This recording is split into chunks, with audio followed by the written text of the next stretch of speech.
Alright, we are going to be packing up some cards today, just like always. So let me make sure everything's working.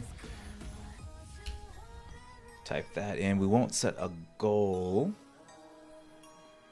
And I think we're live. Let me refresh this to make sure. Just like always, it doesn't show up right away. Then I'm going to pop up the... Alright, I see myself talking. That's good. I'm going to pop out this chat. We'll put it down here. Perfect.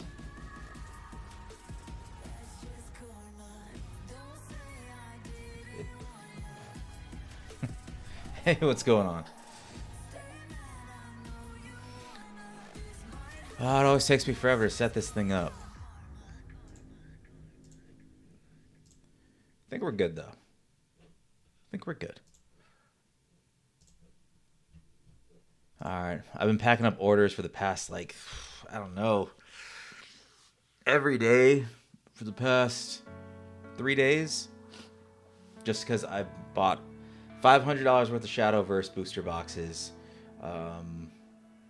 Listed all of them, sorted all of them, did all that. And then now all the orders are just rolling on through, so I got to get to them. Today we have 17 orders. And well, I'm going to start it off. Let's go. So $5.96. What did they buy? Going to Oklahoma City. They got Battle Spirit Saga, 1 card, Absolute Ice Shield. Still surprised I'm making money on Battle Spirit Saga, but that's good to know. It's just a regular rare going for $5, but how's everyone's night going? Krim, you selling more cards?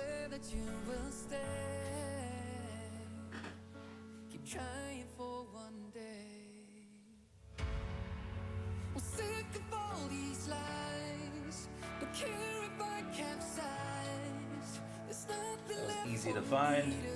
Ooh. Not even shiny for $5.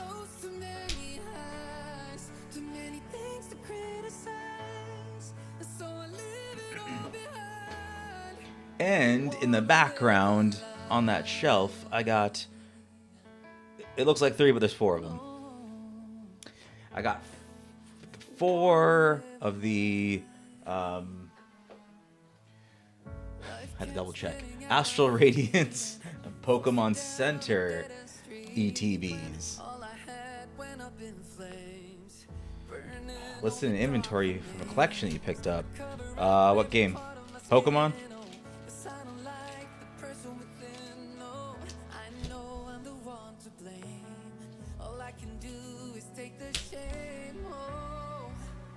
I'm not prepared. Where are my shipping shields?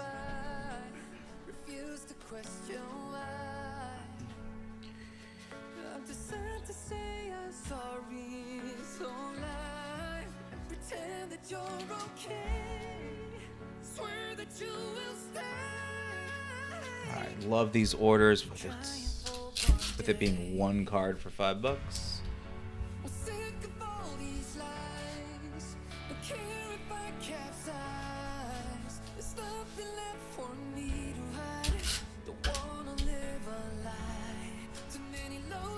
I also ordered a bunch of stuff for the personal collection, and I wanted to see how people ship stuff. Things were 1 card, others were 20 cards, some were 30 cards. I'm surprised what actually got to me with 1 stamp. One guy just had a regular envelope with 1 stamp, and there was like 20 cards all stacked up on one side. It was so fat, but it went through somehow.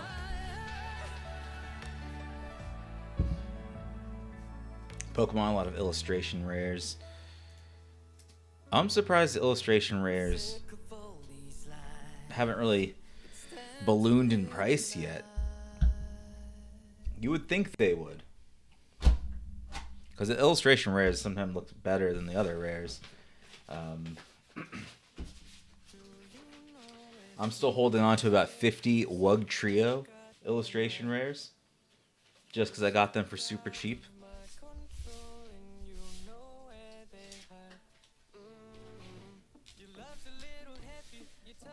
And I'm also trying to buy out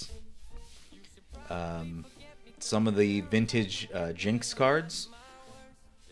But I'm not sure if my plan's going to work, because if I buy them all out, that means someone's going to start listing them at even more money. Then I'm not going to be able to afford them. And if I buy them all out, I'm going to want to keep them all for myself. I'm not going to want to sell them.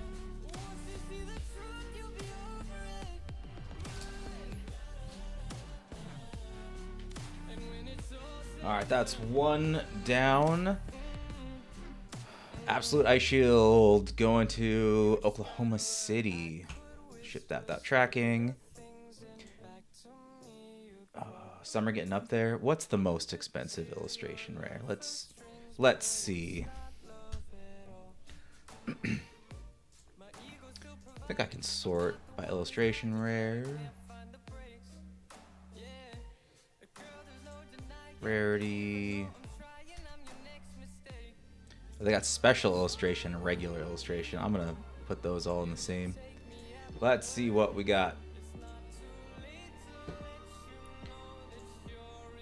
Oh, I guess I didn't know these counted as special illustration rares, so so quite a bit of money. Of course, I think that's gonna drop after a while.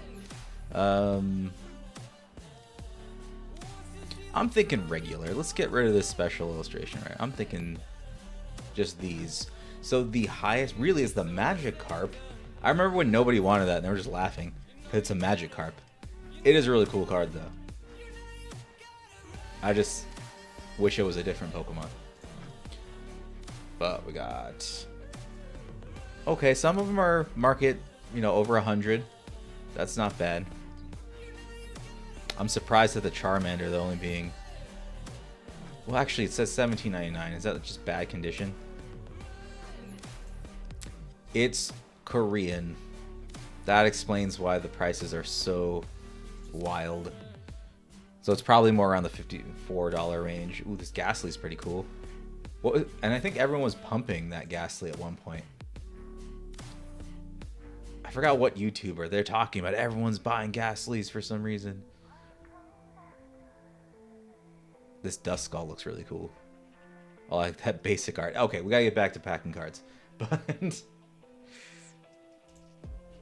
those are cool. My Wug Trio did not go up in price. I think it went up like 20 cents. But that's a long play. Alright, next up we have $5.40. We have 4 cards going to Nebraska. Shadowverse. See, we have 1 Mystic King and then 3 Mystic King Evolved. Let me find those. Where did I put them? Gotta remember.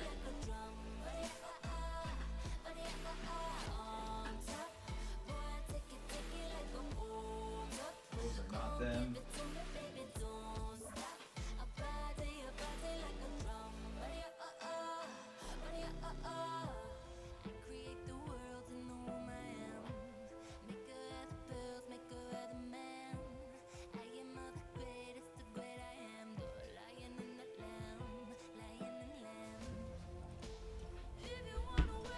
I think they might be in this pile.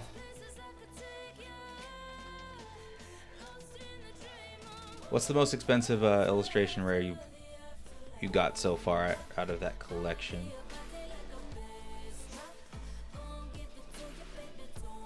Come on, Mystic King, where are you? Okay, 1 regular Mystic King.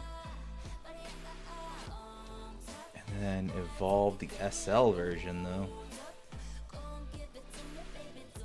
I didn't even know I had those.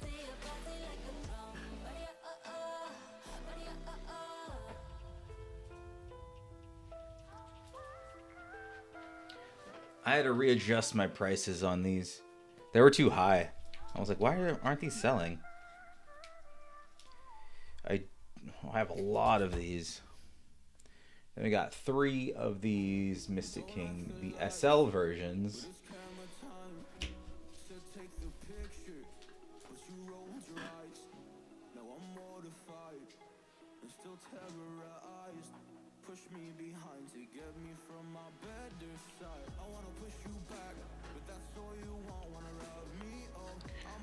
All right.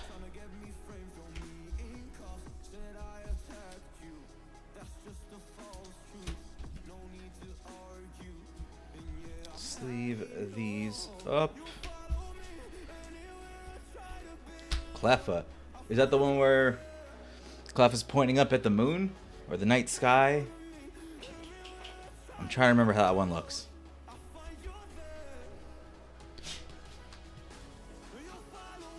Because I really like the Cleffa one, but I didn't buy it or hold on to it just because I have to stop myself from collecting things.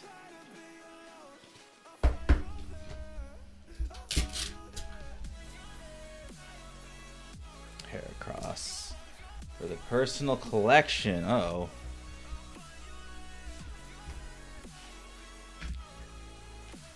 That's alright. There's got to be a percentage of cards that can go in the personal collection. Because originally I was supposed to be selling cards to fund having cards for myself. But then that turned into me just taking all the profit and getting money for my retirement. So I started buying more cards now for myself. But the profit is just drastically going down. I'm always on eBay just bidding, trying to get good deals. Ah, the shooting star? Okay, that's what it was. That's a really good illustration.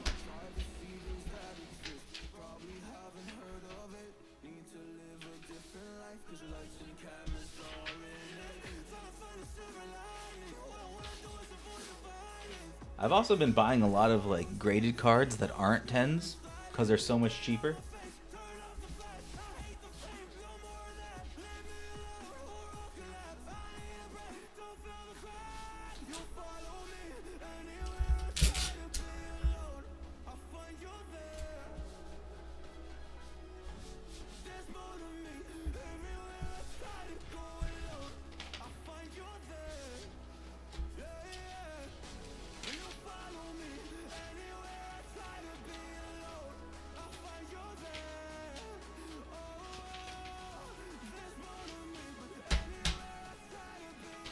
Then I have one refund I have to do today. Someone in Texas said their cards never arrived. So, either the post office lost them, they were stolen. Because I heard there's a lot of people stealing trading cards. Because you can easily tell what's in a lot of these envelopes. I think that was that New York or New Jersey? I forgot exactly where it was, where people reported that they were the mailmen were stealing. Or the guy's just lying. That's a possibility too. I like to think they're not lying and they just really did get lost in the post office. But nothing came back to me yet. Some things come back, some things don't. All right, we have another Shadowverse. Yep. Going to Michigan. We have 3 Masquerade Ghosts at $4 each.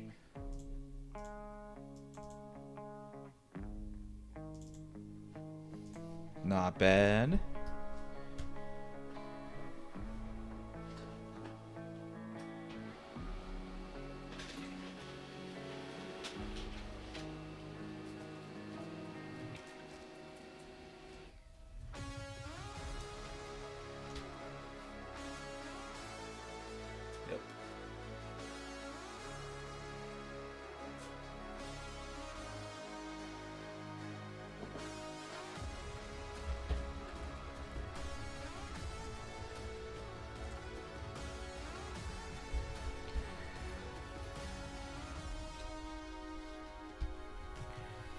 I'm glad Shadowverse is starting to get a little bigger in Las Vegas. They're having more tournaments now.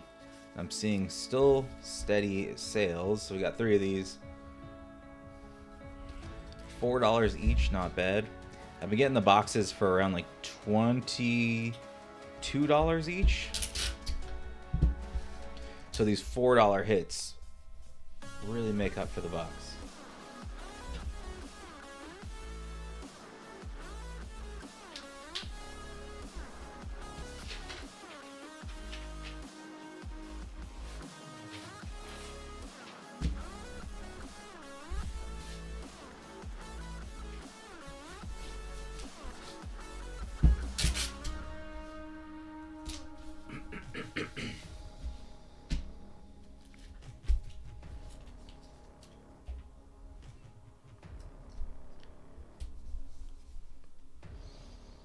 Hey Logan, what's going on?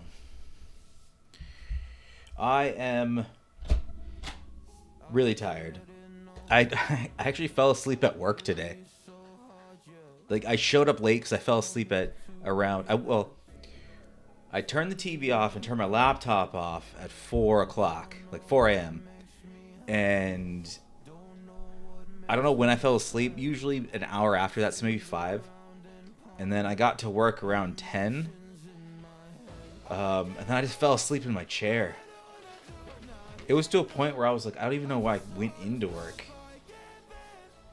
Like, if I'm going in and sleeping at work, I might as well not even go there. I might as well just stay in bed.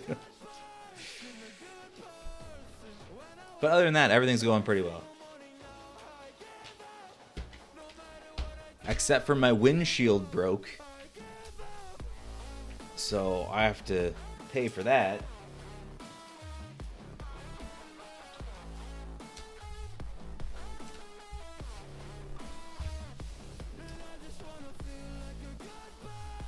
Yeah, I make it sound like everything's bad. It's really not bad. Those are the only bad things.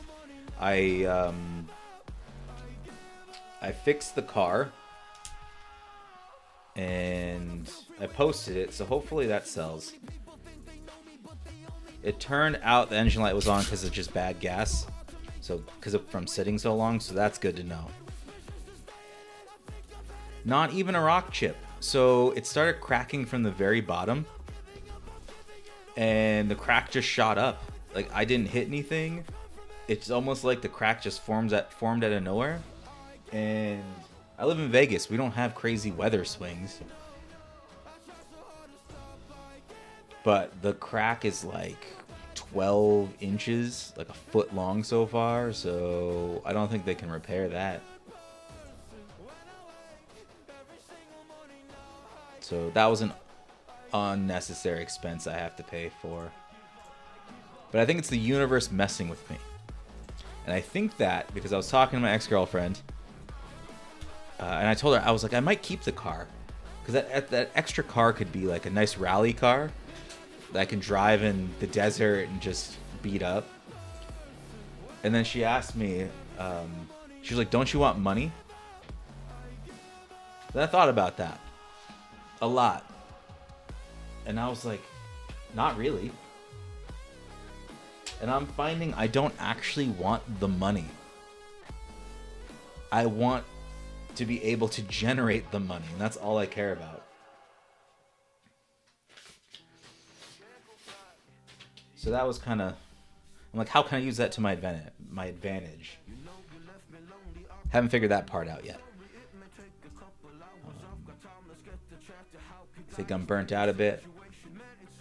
I'm always burnt out. It's been years of being burnt out. And then when I don't do anything, I feel like I need to do stuff, so I can't just relax. Alright, going to Illinois, we have 3 Shadowverse cards. We got some Crystalia Tia and Beauty and the Beast. Total $1.69. Let's... these are regular versions.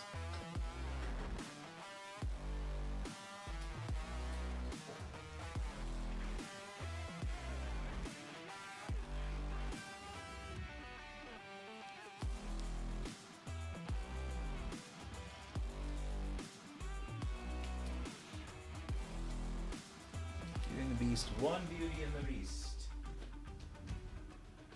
You trouble can't get through to me, it's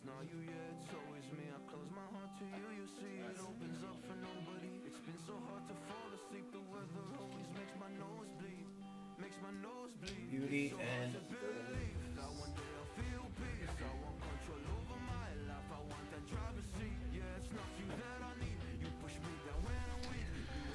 all right, these are our 3 cards. What you missed in the beginning was I finished opening all those Shadowverse boxes, so now a lot of orders are coming through for Shadowverse, which is nice because product's moving. I'm getting some money back.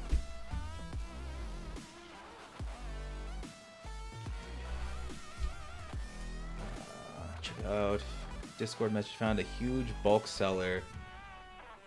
Wondering if it'd be worth getting some huge. Let's see. Lots and lots of Magic the Gathering cards. Wow. 1,000 cards for $20. With Magic and Pokemon? Does he say what sets they're from?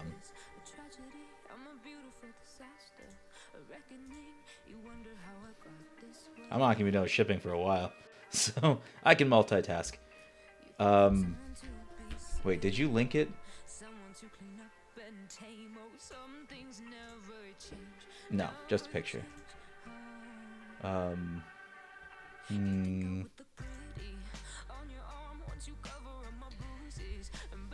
$15 for 1,000 Magic. It really depends what set and how old they are. Because I'll say bulk for Pokemon doesn't move that much unless you're selling it for very cheap. But then you got to figure out, do you really want to be sending, you know, pulling 100 cards to sell to someone and only making like $1.50 on it? That's the problem with Pokemon bulk. It has to be so cheap or you're not going to get many sales. Magic. I'm no pro at Magic. I did used to play it, and I know that as new Commander decks come out, people are buying a lot of the bulk, but it changes in phases.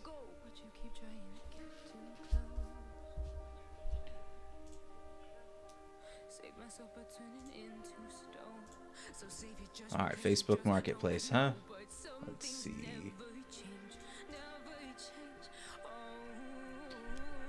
Lots of Magic Gathering cards. $15 for 1,000 Magic cards, Pokemon 2. I travel and buy huge lots of Magic Gathering Pokemon cards. My card availability will vary from week to week, but will get updated weekly as well with influx of new inventory. Try to sell on first come basis. Blah, blah. Currently have stock. Prices are non-negotiable. No discounts for large purchases.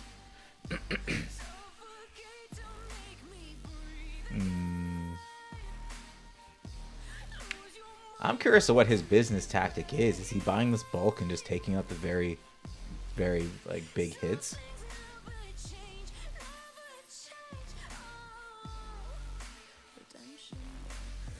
I would buy.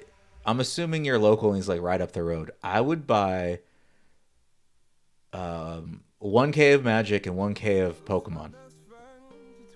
So what is that? $35?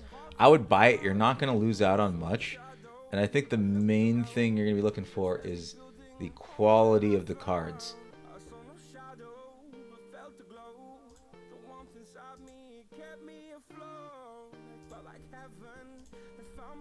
And I say that just because I bought some bulk like that, and a lot of like the hollows were scratched up.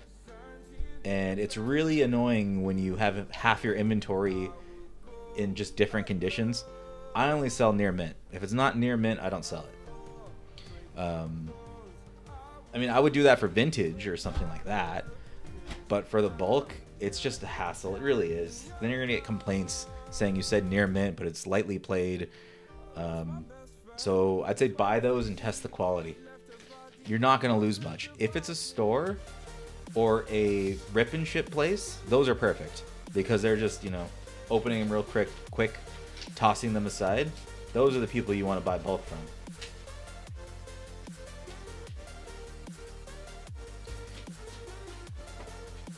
But like I told you before, like nest balls, I've sold so many nest balls at 49 cents each, and those are commons. So if there's stuff like that in there, then that'll be really good. If there's some older stuff, that'll also potentially be really good. I recently bought a bunch of old vintage Pokemon cards for like 40 cents each.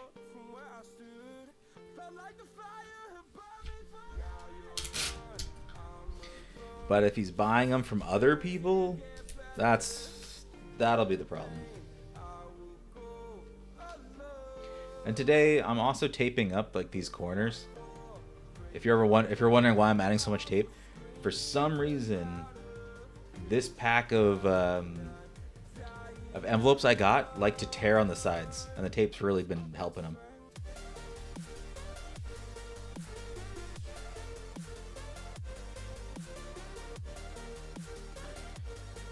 How you doing, Cat?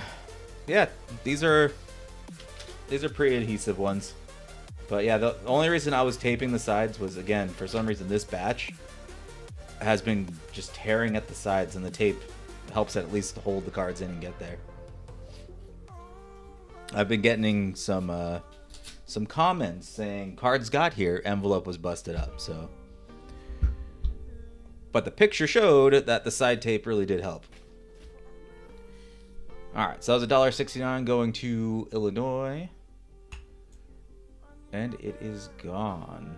And how's your night going, Kat? You a seller also?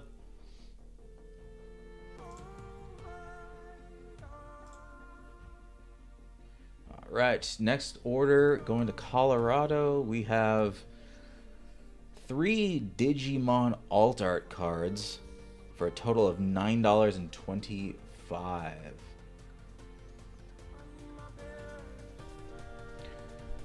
Print out this packing ship. I haven't bought Digimon in a while. I need to though, because it was like my #1 seller.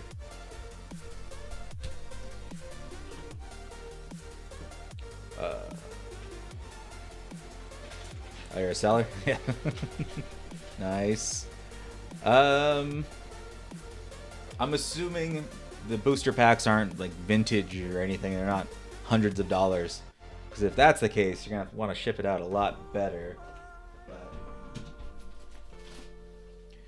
anytime I ship out, if I was to sell booster packs and things like that, it'd always be in one of these. And then I sandwich them in between. I don't really have it on me. But basically 2 pieces of cardboard go in between, making it rigid. And this goes right in the middle. And you can just send it off. Put it in a team bag. That way you can tape it down. And the tape doesn't get on the booster pack. Because I've had stuff sent to me where there's tape all over the actual product. And it pisses me off. I don't care if there's tape on the envelope or on the paper.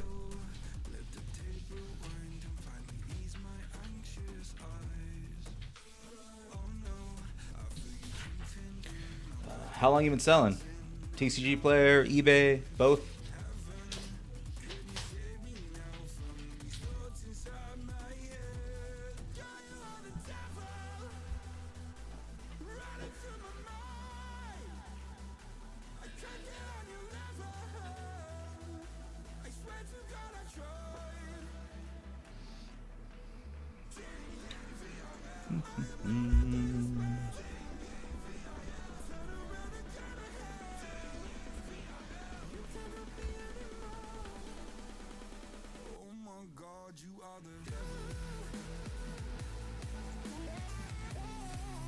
See, so every time I use a bubble mailer, I go to Pirate Ship, and that's where I create the labels. I have a thermal printer and just slap it on.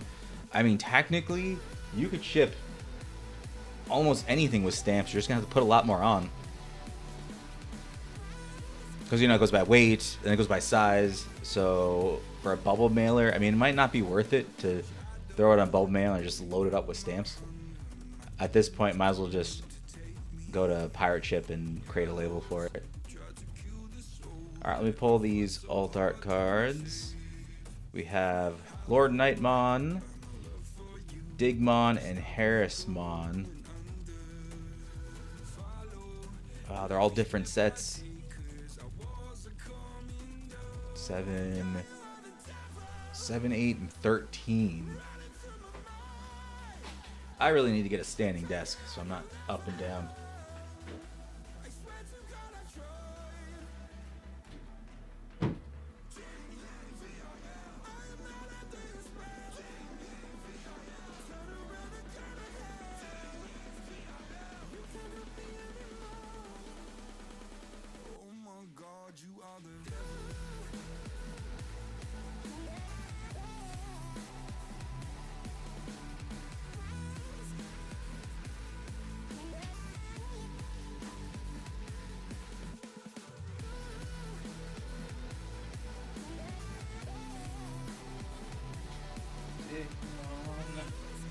Where did I put Harrismon?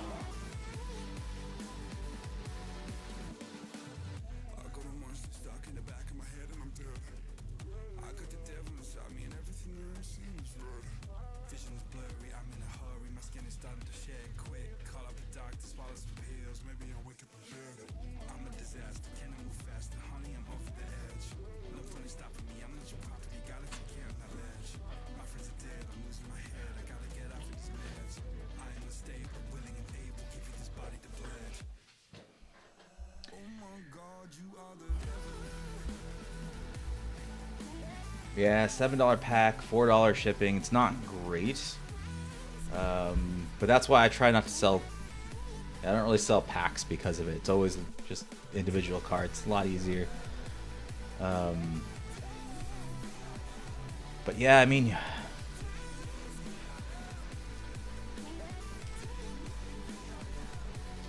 yeah, I don't know. I don't know on that. Sending one pack at $7, you're gonna take a pretty big hit on shipping. You technically could just put it in an envelope and then use the non-machinable stamps, and they're not supposed to run it through the machine, but everyone I talked to that worked at the post office says they run every single thing. So I would hate for it to run through and then mess up the cards.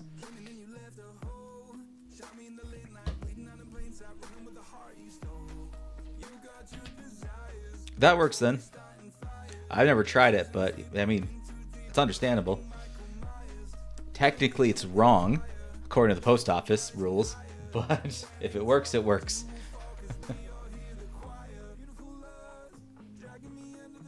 Cause let me see how much.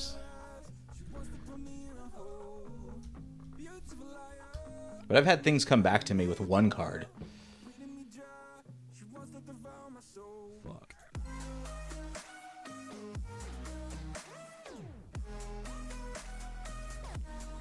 Let's see. I'm not finding what I want when I search for it.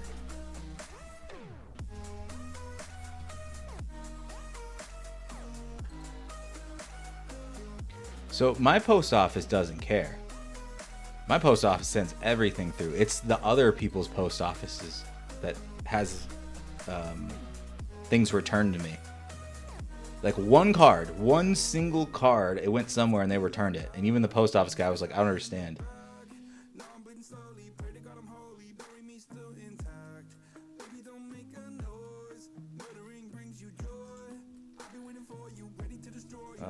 Let's see.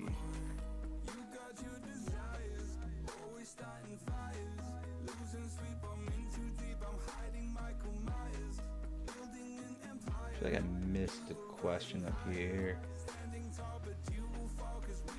Oh, do I collect anything myself?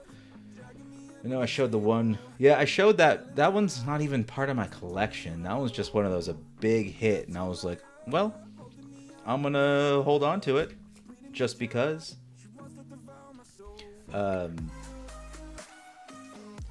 But yes, I collect some weird stuff, I guess.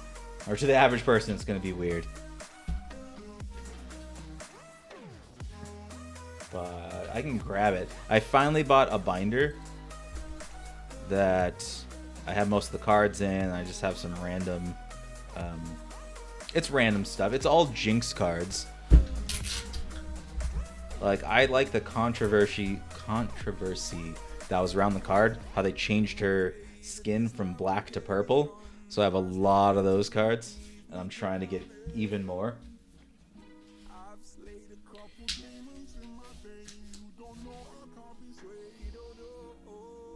And then, what are my thoughts on Digimon TCG Market? I think it's here to stay. At my LGS, there's a lot of people playing it. And Digimon is probably my #1 seller. I start off with Pokemon, which, you know, the hits sell. I can easily move like $1, $2 rares, and basically every non-bulk card sold basically instantly. But the bulk wasn't moving. But with Digimon, I sell bulk all the time.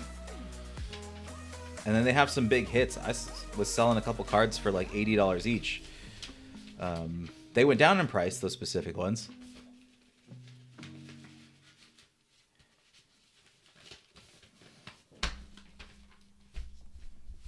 But it's definitely here to stay. It's a fun game too.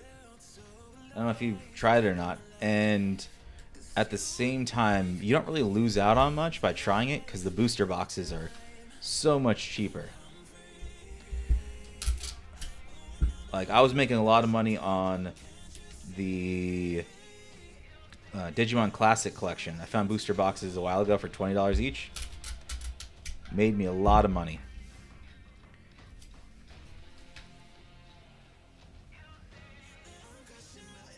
Post office on the top loaders and envelope. Yeah. That's why I buy. Yeah, I bypass the people also. I had one guy comment and say he tried to drop off one card to like the actual post office person, and they denied it, saying he needed non-machinable stamps. I'm like, that's where he messed up. Like, he messed up by going to the post office and asking if he did it right. Like, I just put it in my complex's mailbox. He only bought some singles. I think they were the Classic Collection. Classic Collection overall is not good.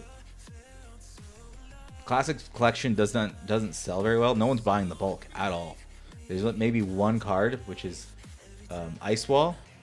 But the problem is with that one is they banned that. Oh, they didn't ban it. They restricted the card so you can only have one in a deck. And so less people started buying them. Analog Youth is what you want. That's a rare. It sells from either $5 all the way up to $12, depending on the time. So I was basically just cracking those open to get all the Analog Youths. And then there's regular hits for like $10, like $15, you know, things like that. But if you can get it for $20, it's guaranteed money.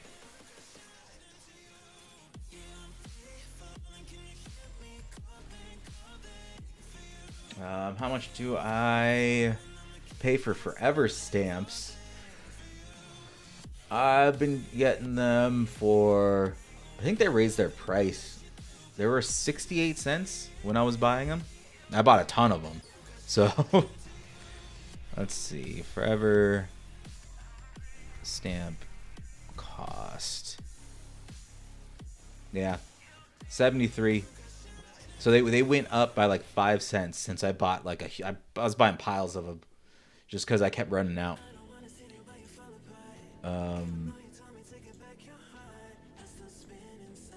Occasionally, I mean, you could try like eBay, but a lot of people say they have some fake stamps.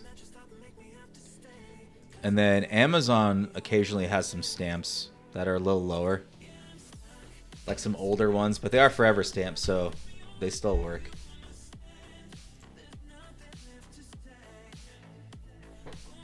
Printer ran out of paper.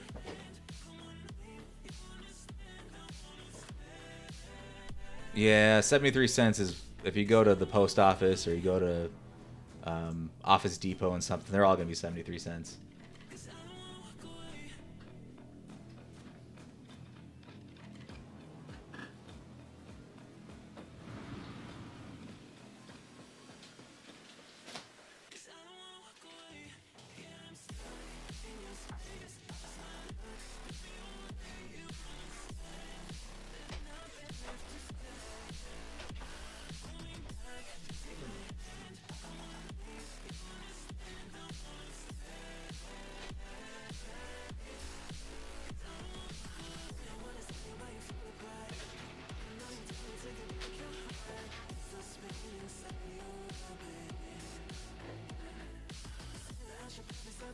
Yeah, my entire business is funded on credit cards.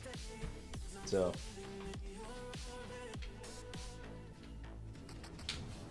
I've been trying to tell everyone. There's a lot of people that ask me, like, how much money did I start with? And I'm like, 0. Open 2 credit cards. Open 2 credit cards that had introductory periods, no interest for 6 months or a year. That was key number 1. And then the other key was getting the ones that had those promotional rates. Rates, that's not the right way of saying it. Those promotions where they're like, spend $500 and you get like a $200 credit.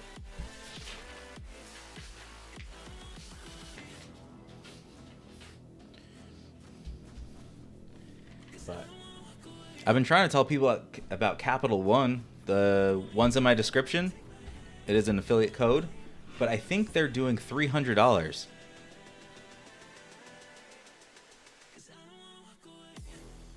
Ever heard of BFMR? I have not. What does it stand for? BMFR.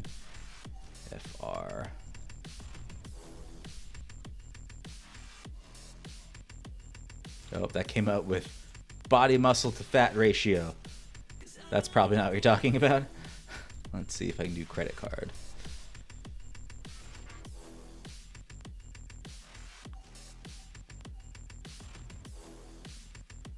Buy for me retail, that one?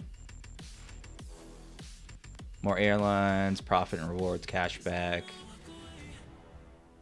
I have not. If that's the one you're talking about, I have not. What's the benefit of that?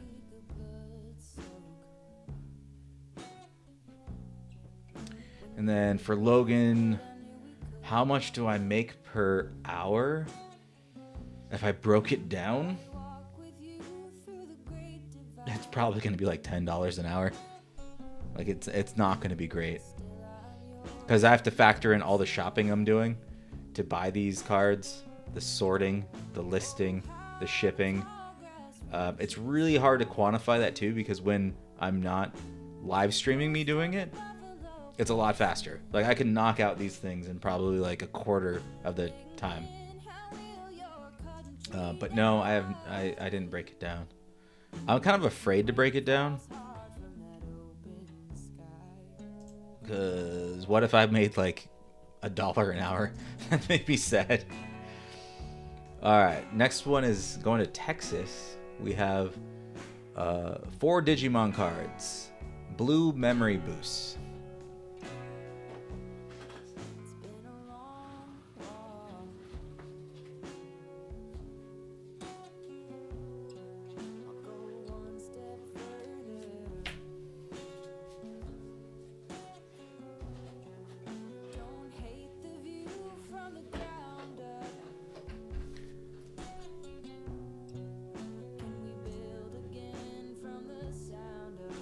I don't like that humming sound of that song. We're skipping that.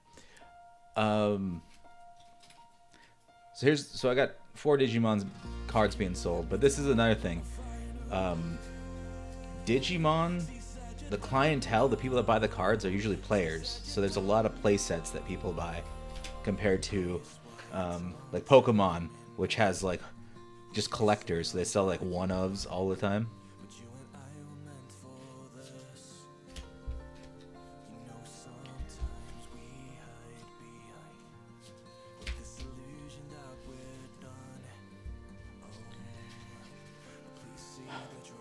Yeah, I do enjoy it.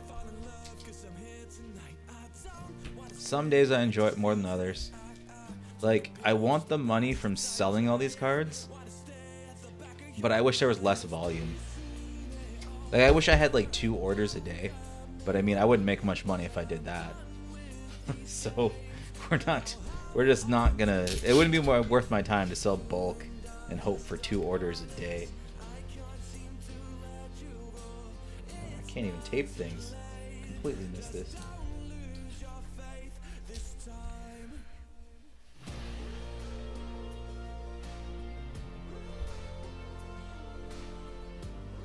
I can buy with a card and they'll send you 200. You gotta keep whatever cash back. That's interesting. Get cash before your credit period is up. Huh. I'll have to look into that because I've never experienced that before. Just the regular traditional credit cards.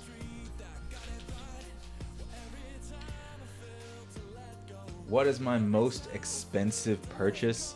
That was when I bought out my LGS on their Digimon and Shadowverse cards and Battle Spirit.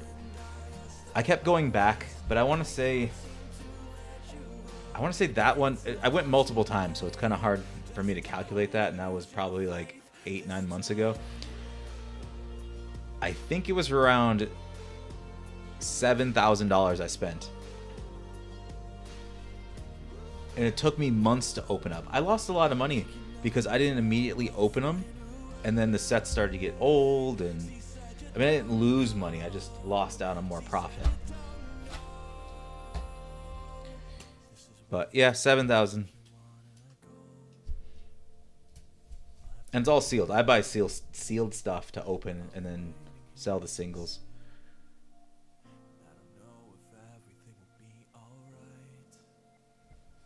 I don't think Digimon's a hold for anything. Like, if you look at it, Classic Collection came... What year did Classic Collection came out? That was a while ago. I mean, it is a pretty new game.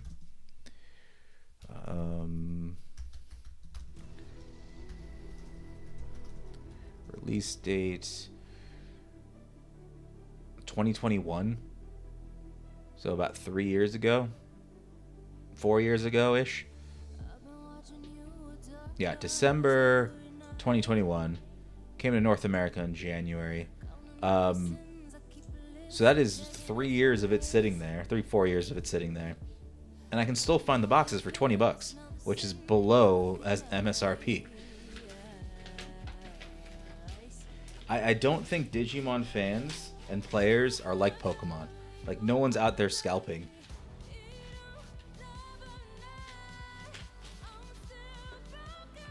And until that happens, I don't think Digimon's a hold. And then I tried to hold Lilithmon because that was an interesting playable card. And they re-released it, and it's not even worth anything.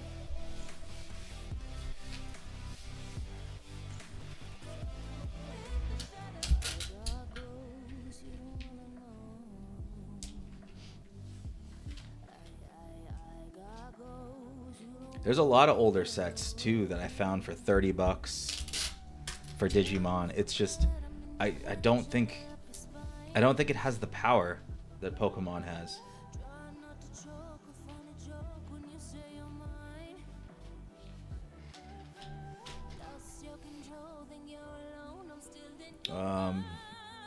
Is it somewhat relaxing?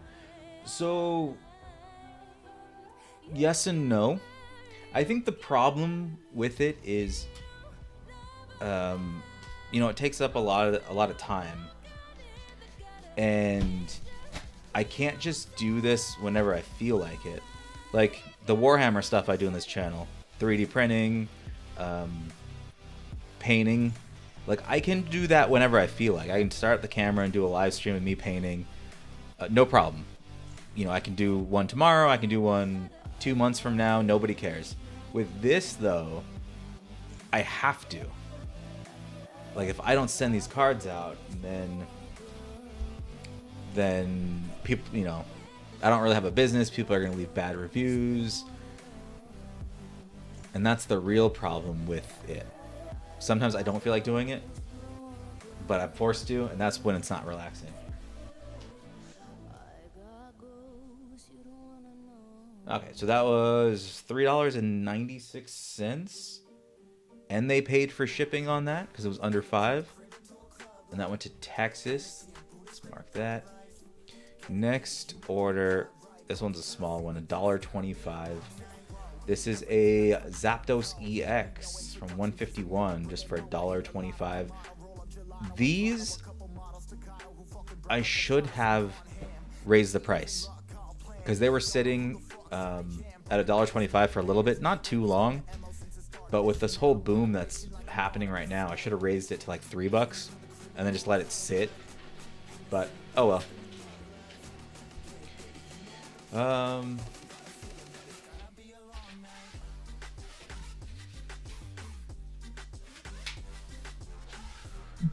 Do I collect sealed? No, not at all.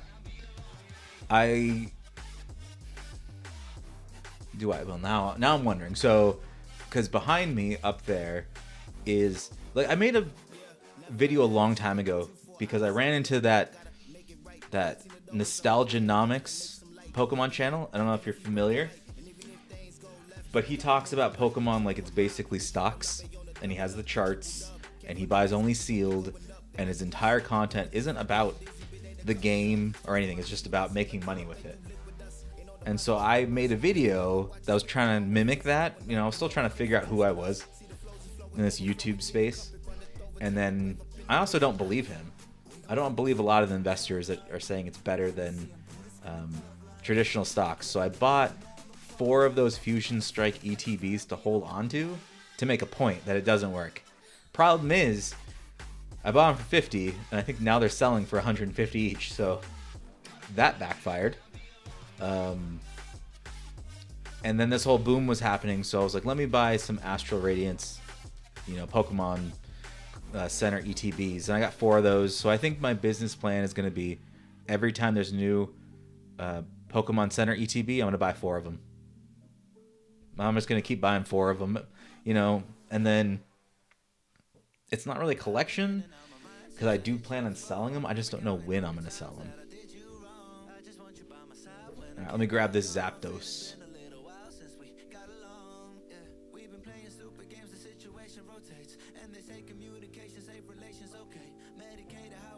And then I don't know if Kevo90 is still here, but just out of curiosity, are you a seller? Are you thinking about selling? And if so, what exactly are you selling?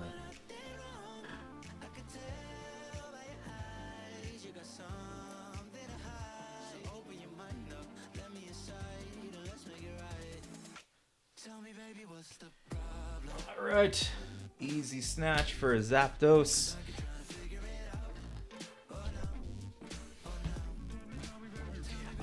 So when I bought... Oh, I'll be right back. I gotta grab some stuff.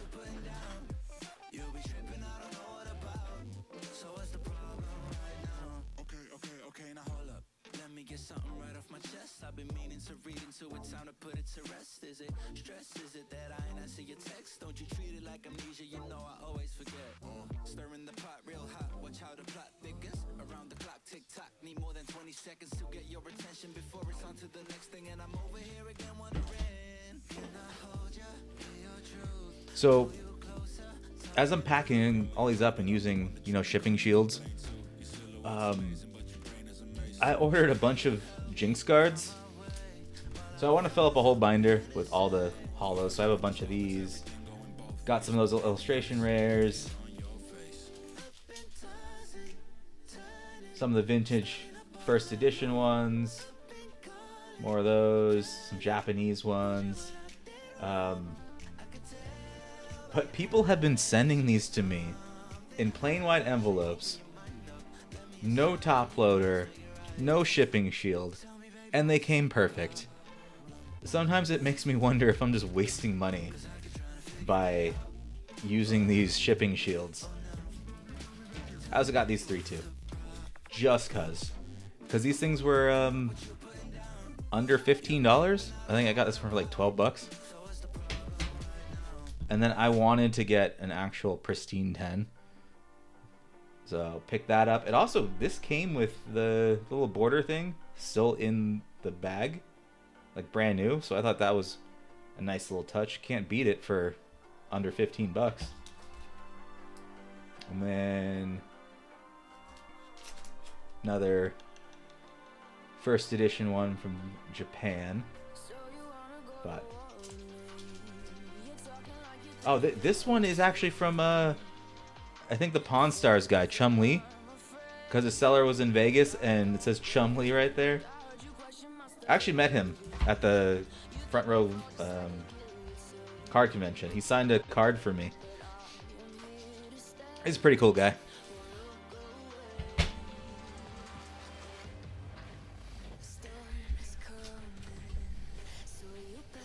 But yeah, I don't know if this is a waste. Someone sent me a single card in a plain white envelope, no sleeve. It was just wrapped around the packing slip, and it came perfect.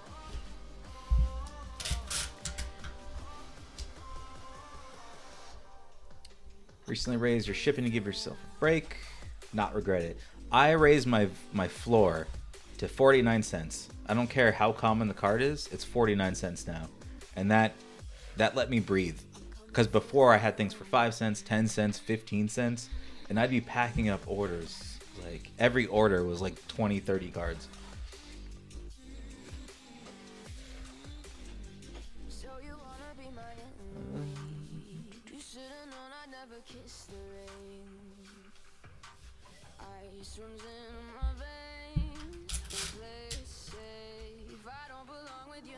So I don't know what it is that makes me cling on to this whole traditional stocks are better. Maybe it's just the old way of thinking, because I'm caught in between, people that are like, oh, get ETFs and stocks versus crypto people, and now Pokemon people. And everyone's right. Like, even though I don't like people like Nostalgianomics channel, because I don't want to watch people talk about, price charts. I can look that up myself. I can see the numbers. But the numbers don't lie. Like, you're right. And that's the problem. Since the numbers don't lie, I don't know what's holding me back. I keep thinking that, the whole thing could crash, but then anything could crash. Like, anything. So maybe I just need more sealed then.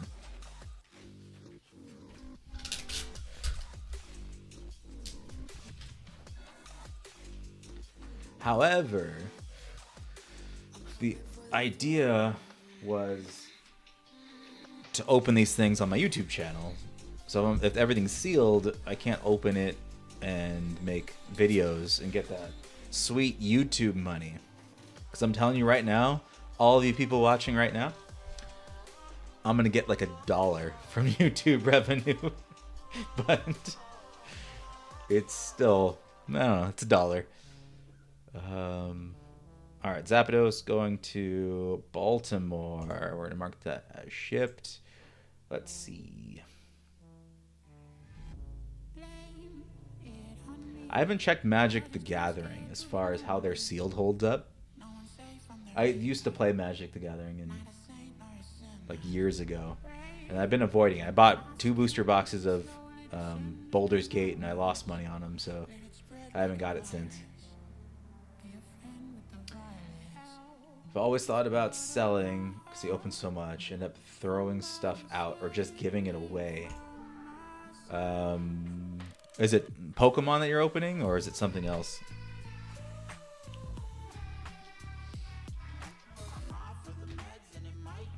Alright, let's see. Next is going to California. 1 card for Battle Spirit Saga, the Unicorn Gundam, for $26. That's a nice one.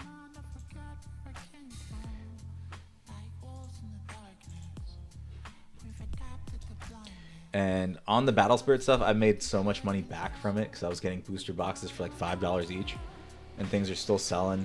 That if it's going to California, it's 1 state over. I usually take the gamble and just put it in a plain white envelope, and it seems to be doing just fine.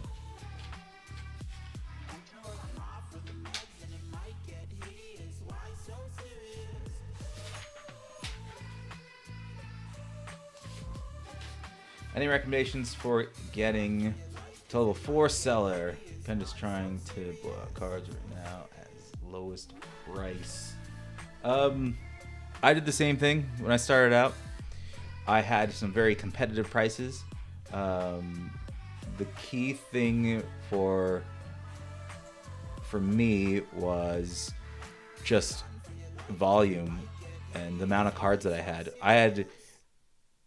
It's crazy. I started with the Pokemon Academy, like the 2020, 2 years ago version, and I was just selling those things for like 5 cents each.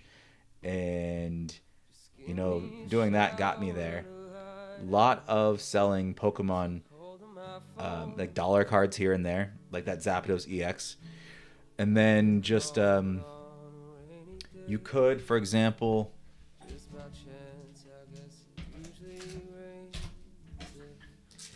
like when he sent me this, he added like little things in there.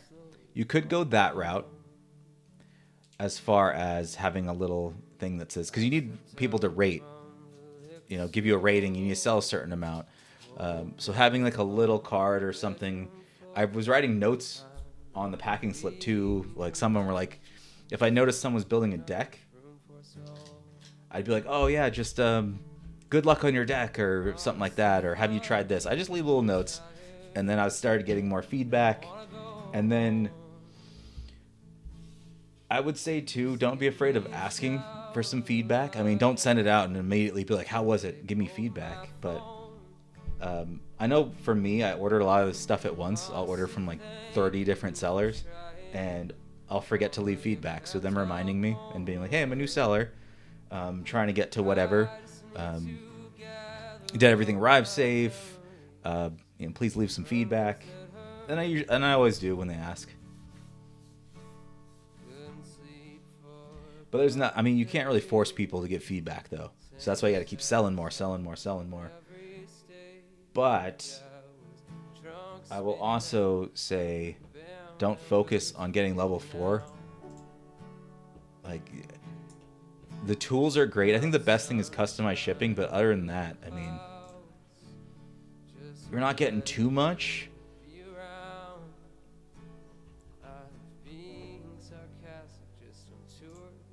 And then I got denied for the TCG Direct when I first got level 4. They're like, no, sorry, you don't qualify yet.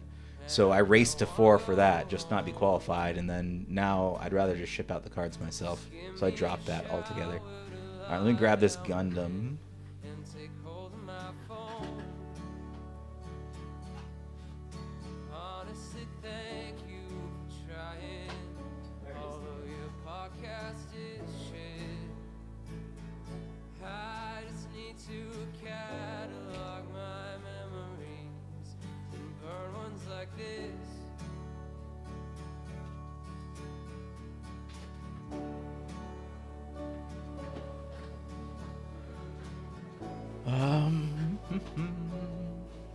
My store is the Bare Necessity TCG. It's the same as my my username. I would drop a link, but for some reason YouTube doesn't like links in the chat, so can't do that.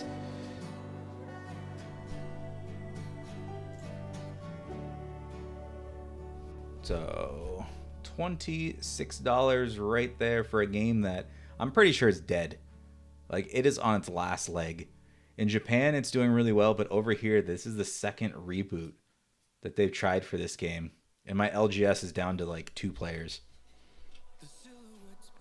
Bandai just makes too many damn games. Hey JD, how's it going? I'm hoping everyone is watching this and packing up cards, or listing cards, or doing something with cards.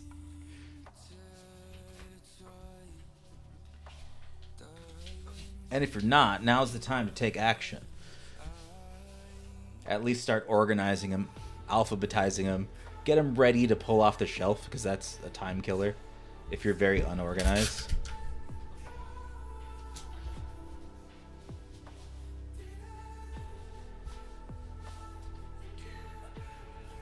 Let's see. Precify is trying to get the larger max inventory with level 4, and also the free shipping. The free shipping over 5 is the main draw. That's the main thing. Like my bulk has been selling so much more because people buy a card for like $2 and they're like, I want free shipping. Something about psychology. They'll spend more money on cards they don't want, and so they'll just tack on these commons. And I sell the commons for 49 cents, so I want them out of here. I think of it as when they tack on those cards, it's like paying for shipping. So,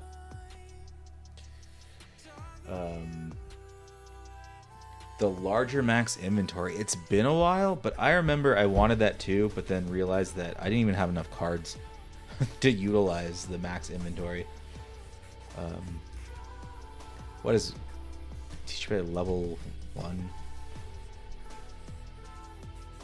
It's been a while. Up to 100 total items can be available. Alright, 100 items, not great. Not great. I can see why you'd want to get above that. But for now, if you have a lot of cards, if you have more than 100 cards to list, don't even worry about the bulk right now. Try to find staples. Like I was telling other people, I sold a lot of nest balls for Pokemon. People just love them. And then those $1 or 2 rares. Just stick with that for now.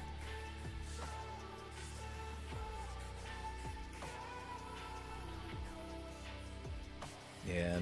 Do you have a lot of high-end cards? So if you're maxed at 100, if you did, like, if the scenario was you had a lot of cards that were like $20 plus, I would just remove those.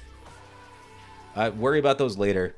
You want to get those cards that are selling for like $1. Because it won't hurt much by lowering your price and being the lowest, and then just churn them out.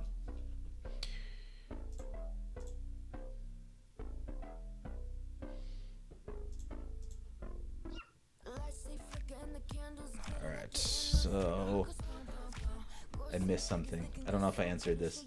No, I didn't. Said I have one state over from California. I live in Las Vegas. That's why I love when everyone buys from California. Because it ships so fast over there. It's always the East Coast that sends me a message saying, hey, my cards never got here, or they're not here yet.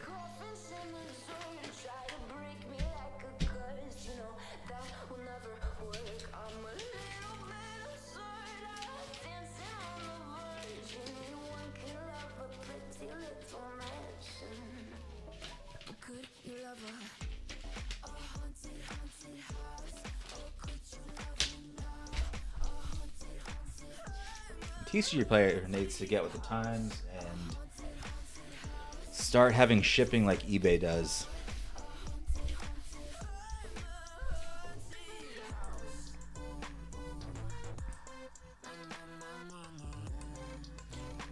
Internet store last Saturday had like 6 sales under 6 hours. Turn it off to order more shipping items.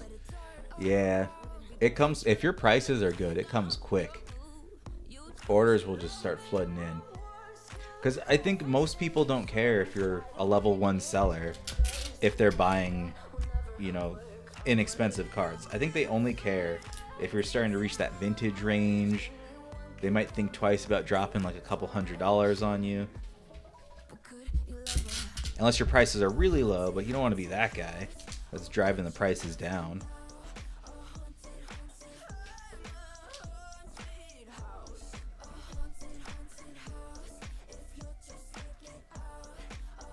Shipping that. Let's see.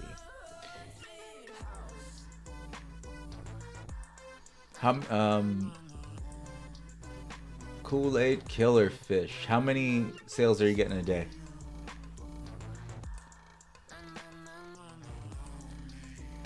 All right, going to Washington, we have 4 Shadowverse cards.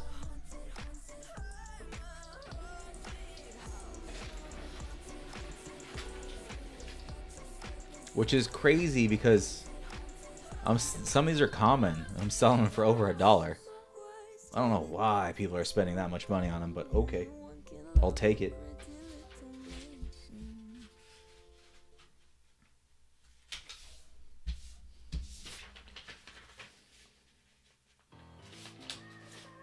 So we got a Vanya Vampire Princess for $7.35.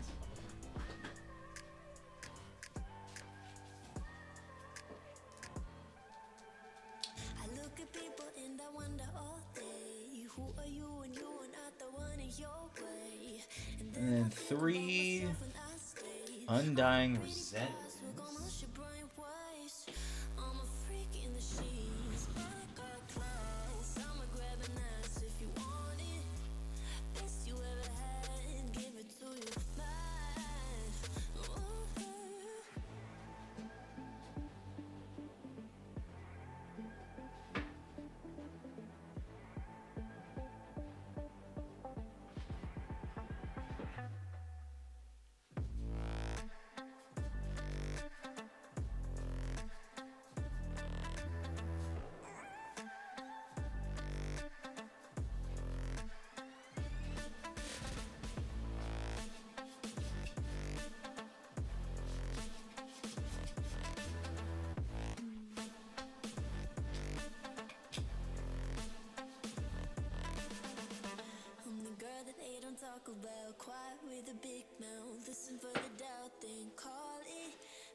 Hey, thanks for the sub. But yeah, things like this. So these are 3. Bronze is a common card. So these are selling for $1.26. I probably can get a little more next time. I have a bunch of these. But these came out of the starter deck.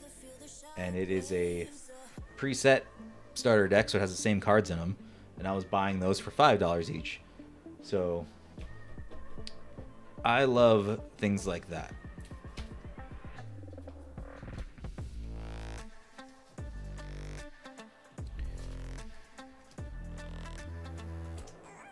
I also think people... So I try to just put 4 cards in one penny sleeve, but I've seen people like jam like 10 of them in there. Really annoys me when I receive cards that have like overstuffed penny sleeves. Started last week, shipped out 2 orders so far. Just researching like crazy while I try to get started. Huh.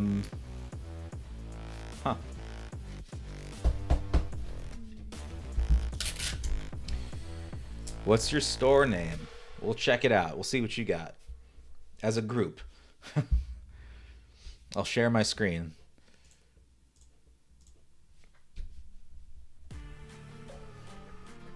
But yeah, 2 weeks, or you started last week, so 1 week, I mean, it's too soon to be thinking about level 4.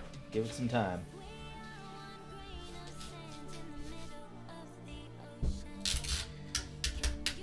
But I will say though, if you only have 2 in a full week, like 7 days, you're probably not listing the right cards. Or your prices are too high.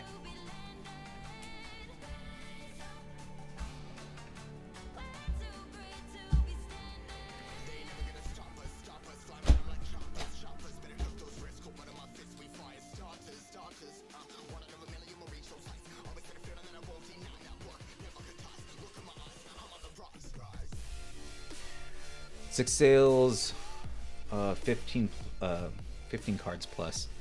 I really hate those though. My sweet spot is 4 cards. I like this order right here. This is a perfect order. You know, someone bought a rare for $7 and they tacked on 3 common cards. It's 1 stamp. Doesn't take forever to pull.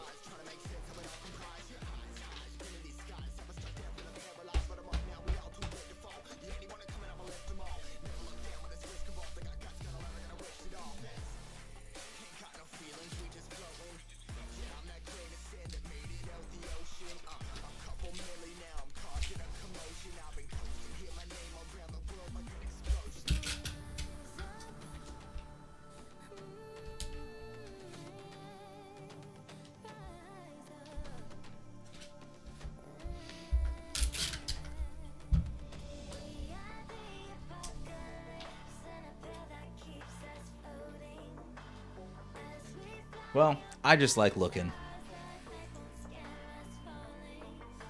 But I don't know if YouTube has a setting that it won't show links in chat. I'm gonna Google that. Because I keep wanting to put links in there and no one ever sees them.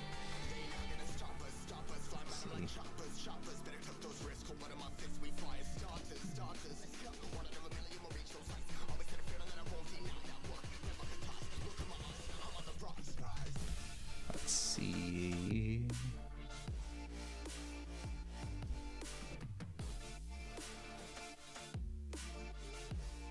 Ensure my channel has access to advanced features. Huh?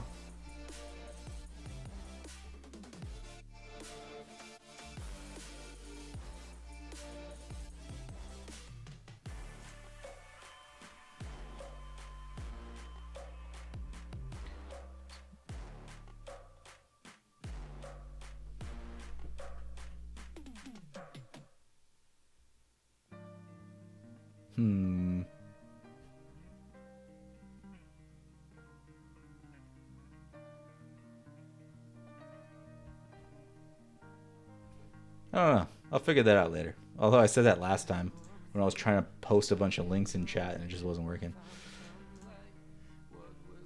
Oh well. Moving on.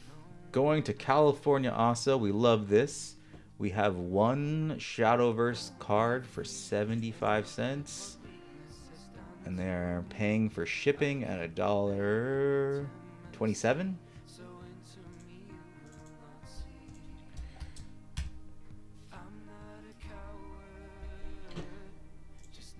These orders aren't too bad.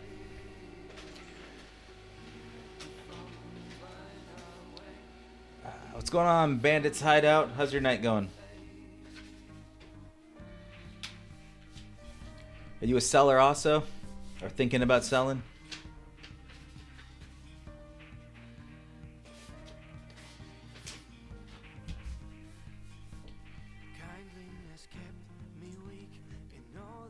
Diamond Master. It's a regular Diamond Master.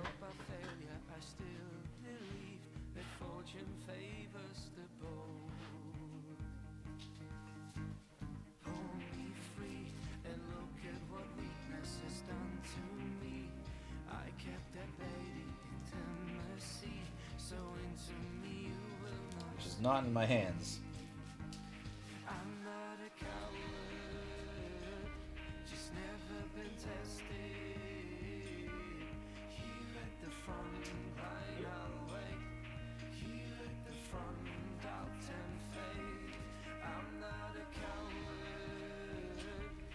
Found it.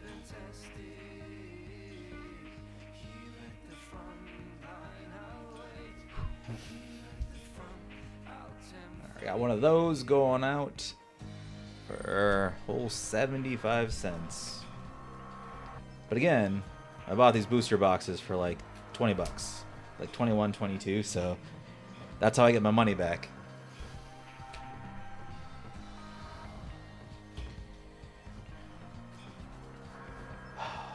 Man, I'm trying to catch up. Like, I always think, oh yeah, I'll just let some of these orders stack up. There's no point in doing like 4 orders. And then I check it again. I'm like, well, now we're at 10 orders. And I'm like, well, I'm tired. So maybe next day. The next day it's like 20 orders. I'm like, oh no, it just keeps going up.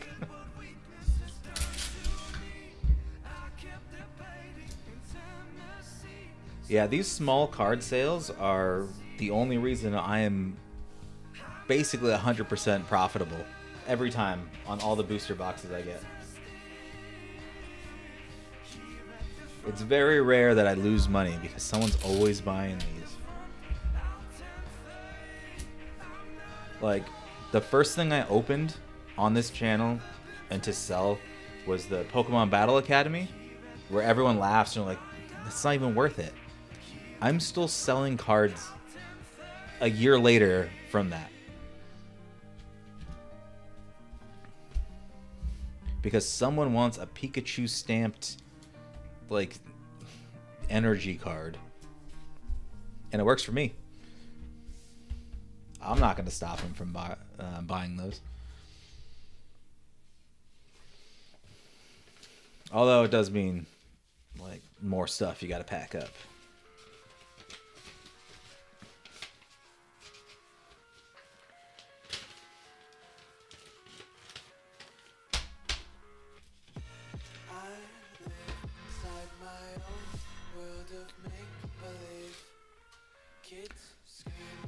So 4 years of doing it.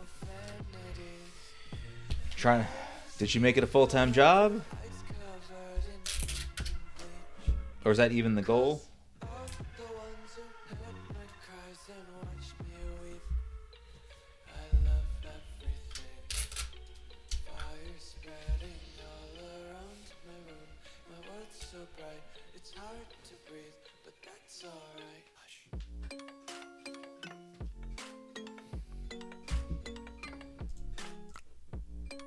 And then after 4 years, do you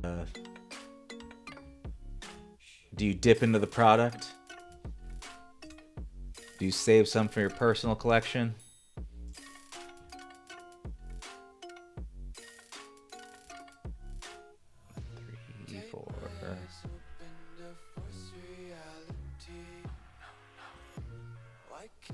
Oh, another one going to California. I'm okay with this. So, next order, we got 10 cards. A mixture of Digimon and mostly Shadowverse for a total of $15.20.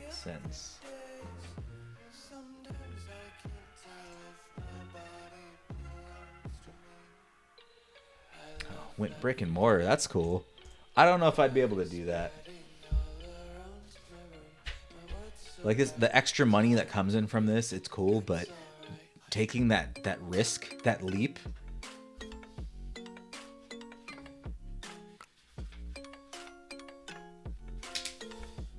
It's like, what if it doesn't work out? That's what I always think. But it's weird. Like, I think, what if it doesn't work out? But, I mean, it's been working out. Every time I took the gamble and bought more cards, no issue. It's just more stuff to pack up and list, but I haven't really lost on anything. Do I have international sales on? I have it on, but no one really buys internationally. I don't know why. I even have international stamps just in case like someone buys it, but nope.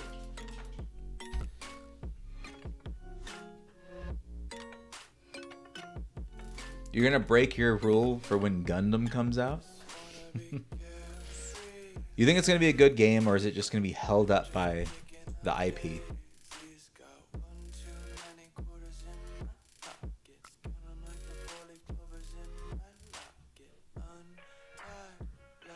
I think I only got it turned on for Canada.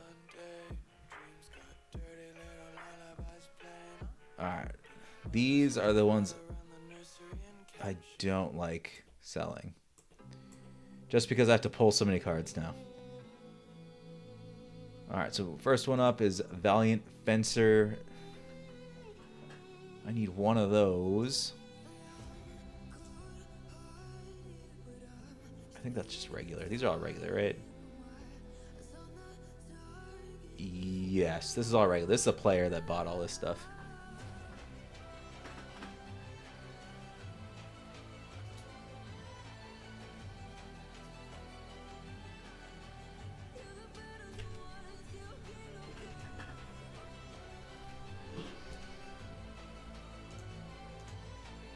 Alright, 1 Valiant Fencer, 2 red memory boosts.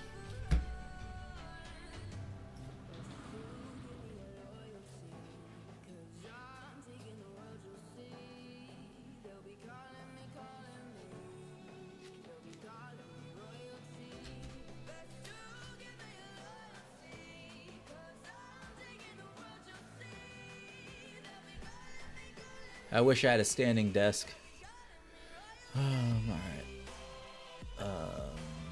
A Marrow Spear Knight Evolved. That's a gold, which I believe is over here.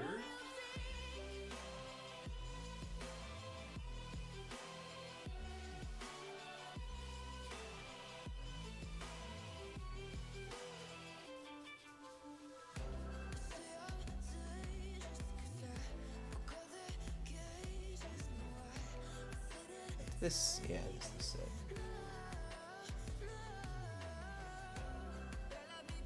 Got a Spear Knight. 3 Valiant Fencers.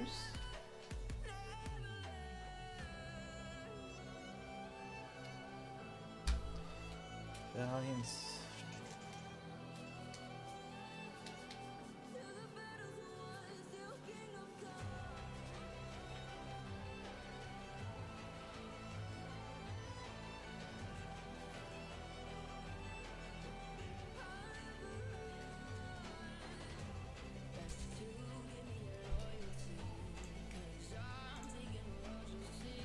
Two Leonidas.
right. Pretty sure I pulled the correct cards. I'm just make sure. Got Valiant Fencer evolved.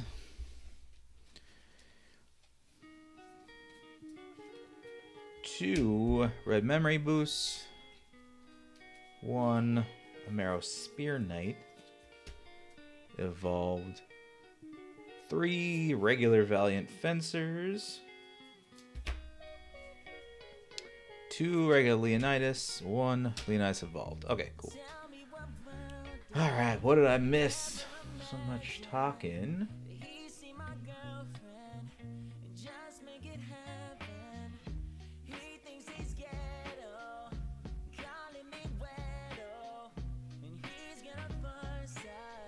We've been doing weapon ships for about 3 years, up to 100 to 200 sales a day on TCGplayer alone. When you say we, is it just you and someone else, or are there more than just two people?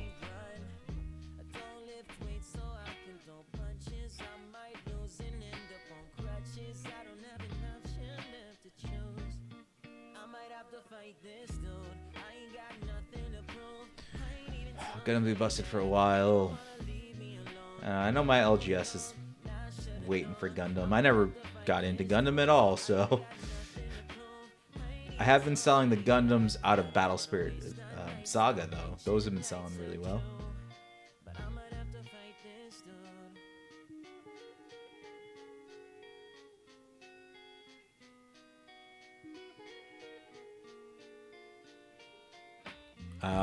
I feel like I set my international prices a while ago. I need to check them again. Maybe I just set them too high. It just slipped my mind.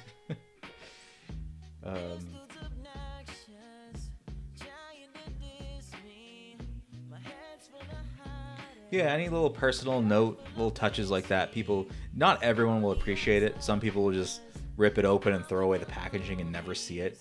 But you got to think there's a lot of people. You're gonna get a lot of sales, so you might as well, add that little note. It's gonna catch, some people. You, your son, your brother, nice. I wanted to get my friend to help me out with this, but he would rather be unemployed than help me, so we're just gonna leave it at that.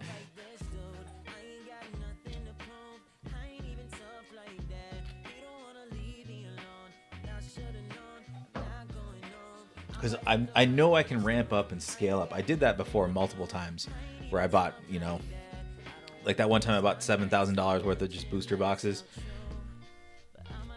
At my size, it's kind of a lot. I understand for some other people, probably not that big of a deal.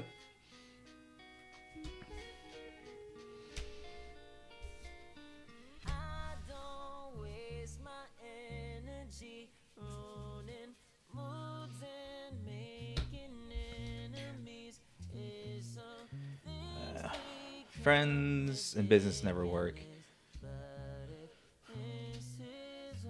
You're probably right. Even my job, I hired a friend before, and that didn't work out very well. I remember he was like, well, I was the manager, so maybe that was bad. But he needed a job, and I wanted him to, have a career. But I remember he was like, "You're not the same person at work," and I'm like, "No, I'm not. I have to be a manager at work."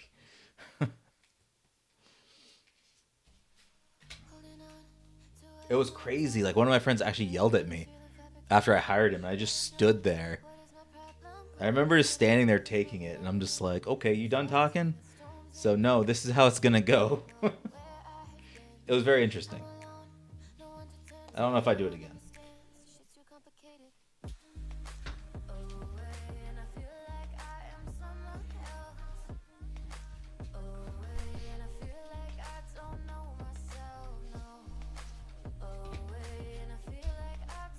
Where's your store at?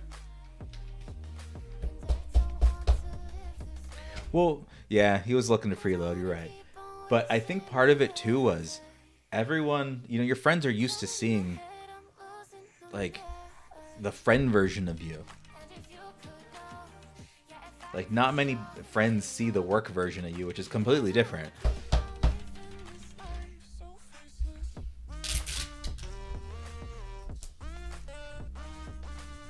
Because even, like, a lot of my friends don't understand that I have a career. And I don't know why that's hard for them to grasp. Like, oh, you're just this silly guy that likes playing games and you can't possibly, you know, have a serious job.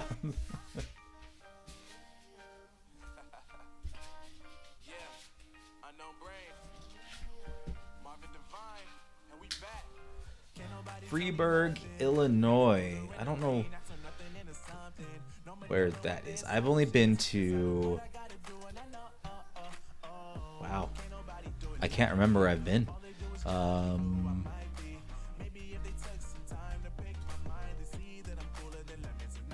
But now I have to know. Where was I?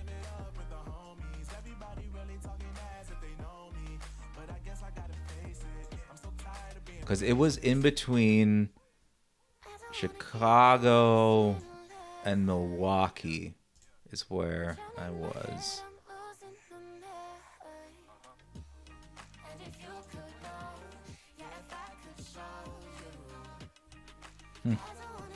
I'm never going to remember. We opened a casino. It was my old job. We opened a casino in between Milwaukee and Chicago. It was like maybe 45 minutes to an hour north.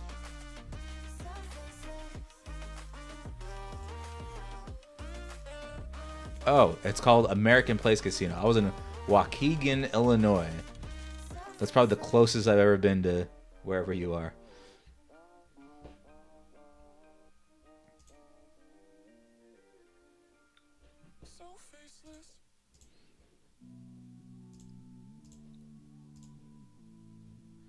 Let's see. Which order do I ship with tracking? Is it anything over 20?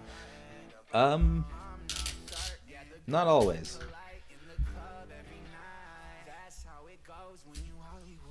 I sometimes take gambles with my shipping. So, for example, the one person in California that got that one Battle Spirit card at $26, you know, he's one state over.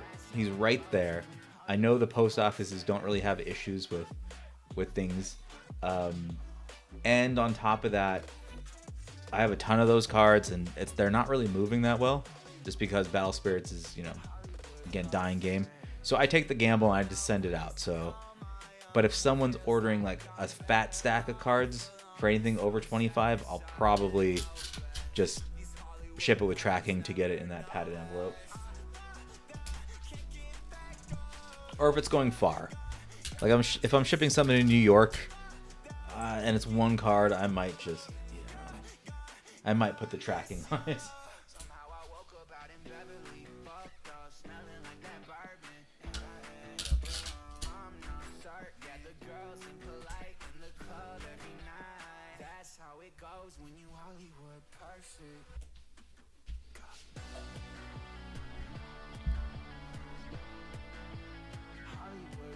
Yeah, TCGplayer definitely is around that time for me. When I want to break, I stop buying new cards or listing cards. I like some of these cards in the back of me, and I have other shelves on this other side. It's just cards that I haven't sorted and listed yet. It's more work than I thought it would be when I started. Because every single... From what I was seeing, every YouTuber that I ran across made it sound like this was a super easy job. It's like, oh yeah, it's, you know, like 30 minutes here and there. They lied to me. It's not. And I also lost a little bit of the joy of trading card games. Because when I started, I was going to my LGS and I was, you know, playing all these different games. I was like, oh man, let me try Lorcana, get back into Magic, Shadowverse, Battle Spirits, like all these things. I even thought about playing Pokemon again. And then I started shipping and doing this, and I'm like, I can't do that. This is just too much.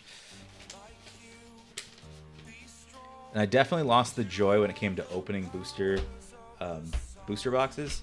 Doesn't even faze me anymore.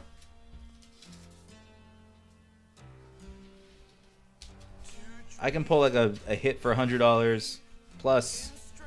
Nope. I mean, I might be ecstatic if I open some of the prismatic prismatic evolutions and got the Umbreon, like that's worth probably me getting excited for.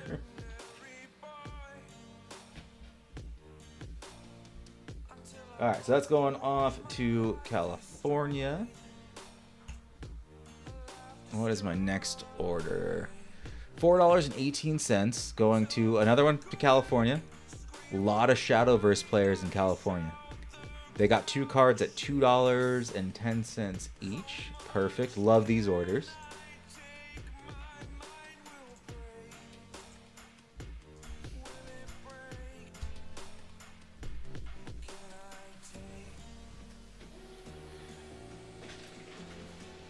I thought about doing the rip and ship, but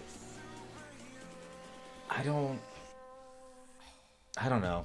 I don't know what's holding me back from doing it.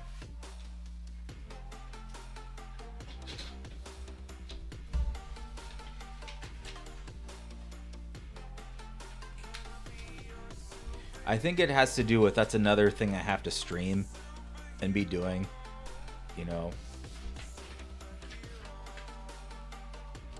Plus, I also like the YouTube revenue of just making a video of me opening a booster box. It's not a lot, but it does okay. Like the people that click on my affiliate links, you know, I get about $200 a month. 100 from YouTube views, and then 100 from the affiliate links, and that's if I constantly, you know, make a decent amount of videos. But if you're doing rip and ships, you're not really getting that, I don't think. Plus, I probably wouldn't be that excited for them. I'd probably be like, oh man, cool job, you know, you got this card, I'll ship it out to you. You know, that overreacting I can't do. Because I've watched a bunch of people, and I thought about buying from them just to see the process. And I feel like a lot of it's fake. And I just can't get down with that. Let's see. What did I miss in the chat?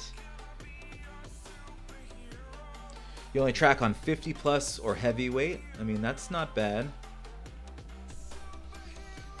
Yeah, 50 plus, trying to put that in a plain white envelope or something, you know, manageable. It just doesn't really work.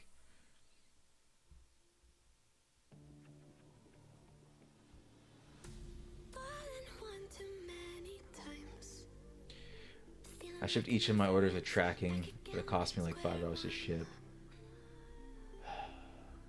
That's the problem. Because I wanted to do that also because I like tracking. You know, you buy a card on eBay and it comes with that cheap tracking for you.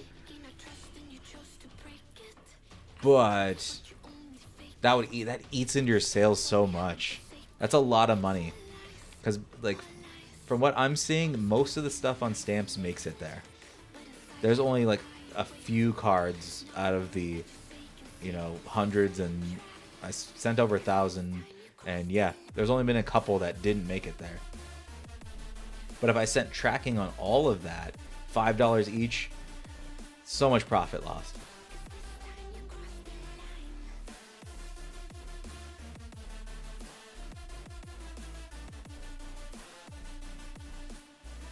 Got to figure out where to get inventory next. You don't want to just buy sealed product and open it? Or you're looking for like collections?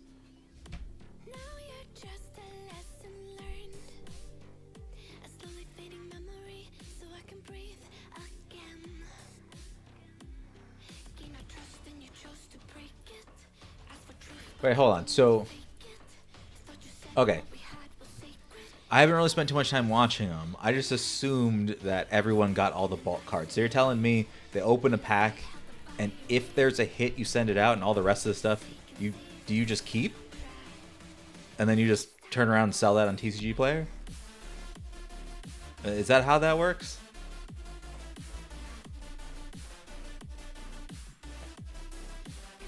Okay, I need to pick up... What are these? 2 Dark Dragoon Forte Evolved.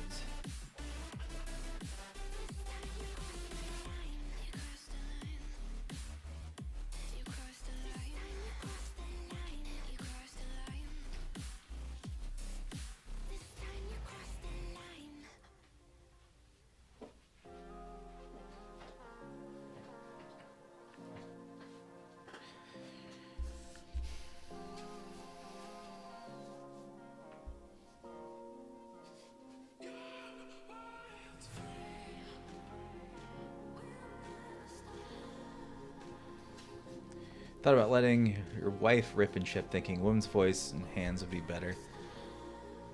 I mean, so when I was doing some play videos, the ones where I was playing against my girlfriend got more views. Not by a lot, but it was just interesting that more people watched that. So, it might work.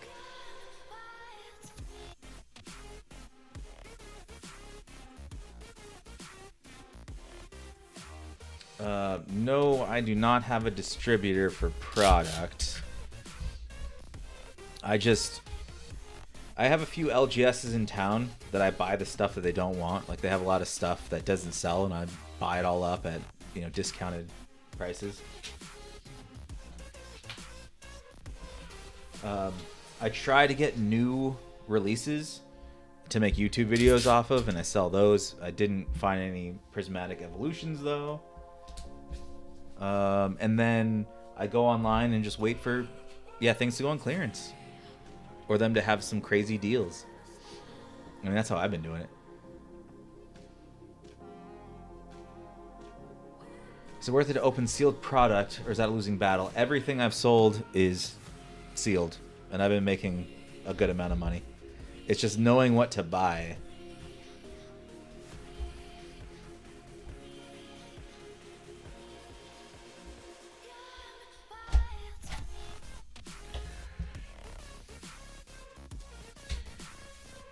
.99% of the time, they don't want the bulk. You know, okay. Now I'm seeing the beauty of it then. Because most of what I sell is kind of considered bulk. So if I get to keep it, I really don't care about the $100 card. And they can have that all day. If I can get that bulk for like virtually free, I'm gonna have to look into this. But rip and ship, that's usually on is it just on Whatnot, or do people do it on YouTube or other platforms?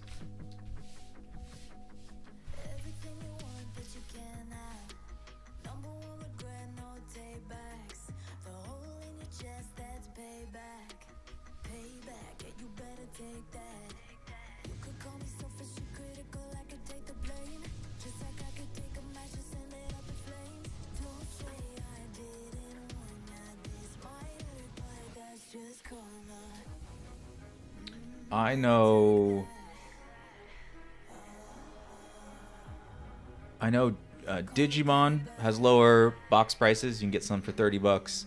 Shadowverse, you can get them for around like $22 to $30. I mean, as you can see, I'm selling them. Like, a lot of these things are what you consider just maybe basic rares, nothing too crazy. The last two I packed up were $2 each. But if the box is selling for $20, you don't really have to sell too many of them. And then also, Shadowverse also has some big hits. I sold a couple cards over $100 that came out of a $20 booster box.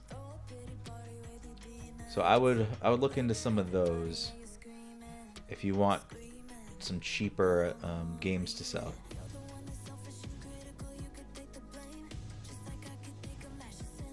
Alright, we're gonna skip this order because they got a bunch of cards. And I feel like doing easy ones. Oh no, it's the same guy. I hate when people like order multiple times instead of just ordering one, like in one order. Because I already like sealed it up, threw a stamp on it. So this guy ordered 2 more Shadowverse cards. For a total of $5.79. Also going to California.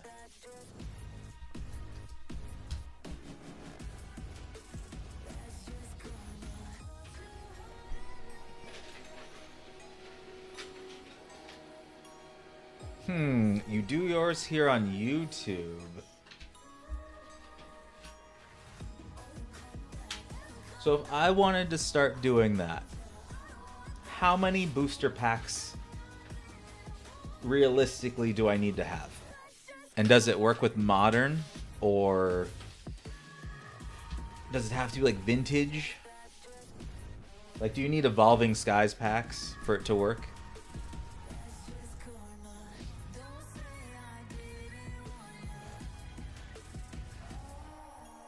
Because that might be better. Like, I have stuff on the shelves that I haven't opened, not those ETBs. I'm holding on to those. But the other side, I have a couple booster boxes of... Got Temporal Forces. I got some tins up there. The Combined Powers pack. Some ETBs. Yeah, I got stuff. But it's not a lot. Like, I feel like I'd blow through that in 5 minutes of just me opening them.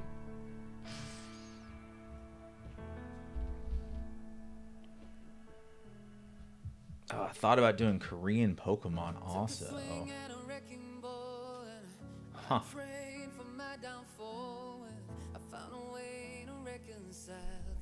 I don't... Is Korean Pokemon cheaper to get? Because I know when I'm looking at buying cards, Korean Pokemon's usually selling for less. Even Japanese Pokemon selling for less on certain things. Fusion Strike ETBs are looking at... Last time I checked, it was 150. Now we have... Yeah, they've still been going up. So now the lowest one is 182. Yeah, so they're just going up like crazy. Astral Radiance, I think they're still... They just sold out in the Pokemon Center for the ETBs. But I don't think they're going up yet. Oh, no, I lied. So those are at $78.99. I bought them for $50, so they're up, you know, almost $30.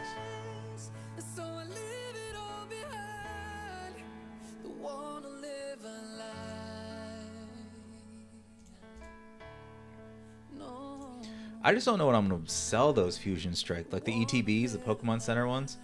Like, what is a good return to be like, okay, I held on to these long enough. It's time to sell. Because $100 isn't enough because I only have 4. If I would have bought like 30 of them, $100, I'd be selling them all day already to get my money.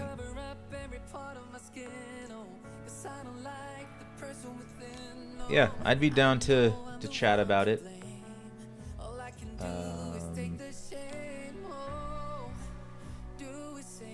My Discord, it's all my socials, the same stuff.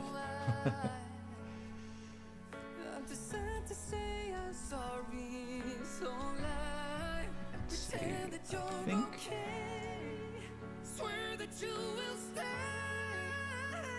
And I think I found you also. I just searched up Bandit's Hideout on YouTube.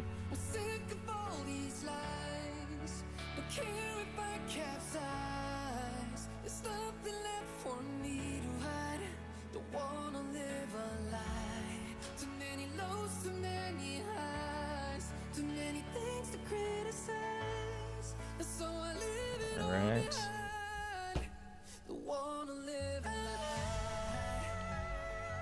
Yeah, I subbed your channel. I'll check out your stuff too.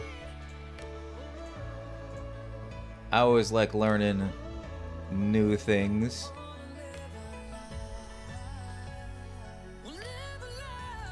Alright, where was I? Did I grab these? I did not grab these. I need Masquerade Ghost and Dark Angel Olivia.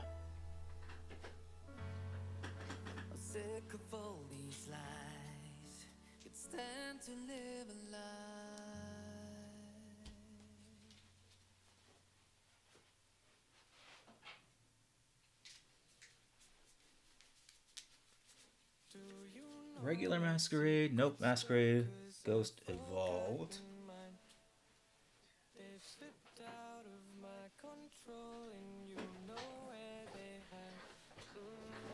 But yeah, these came out of a $20 booster box that I got. And combined $5.79. So not bad returns on this game. I don't know if it'll last though. I'm hoping it lasts, but it seems like a lot of stores are just like selling them for cheap.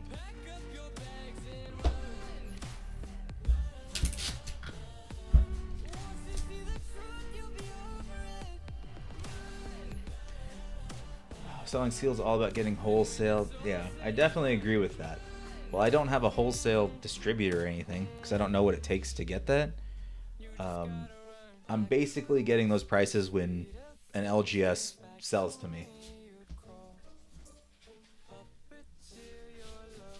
Like here in Vegas, one of the LGSs got bought out. You know, they closed and someone else bought the company, and they were basically, we don't want to carry this anymore. So I bought so much Digimon and Shadowverse, Battle Spirit Saga. I bought so much stuff, even Pokemon stuff. They were like, we don't have space for this. It's not moving fast enough. So I got it for super cheap. And I just look out for deals like that. But it'd be nice to have like reliable product that's cheap. Why don't I just buy bulk? So I tried buying bulk for Flesh and Blood. That didn't work. But I think it was because I tried to sell only the bulk and I didn't have the rares to back it up. So then I started looking for bulk on, you know, Facebook Marketplace and OfferUp. But as I was looking through the condition of those cards, they were all like scratched up, like all the hollows, and I'm like, I don't want to deal with things that aren't near mint, especially modern. So I stopped doing that. But yeah, I haven't really found someone reliable for me to buy bulk from. And I like opening packs. There may not be like the joy of a big hit, but I still like opening packs. And it gives a little bit of content for the channel. Alright, those are off to California. Buy Pokemon bulk for $8 for 1K non-foil. I would buy the non-foil ones. Only because those ones usually came in good condition. It was the other ones that I had a problem with. Okay, going to this Maryland, we got 7 cards of Digimon. Blue Memory Boost and Lightramon.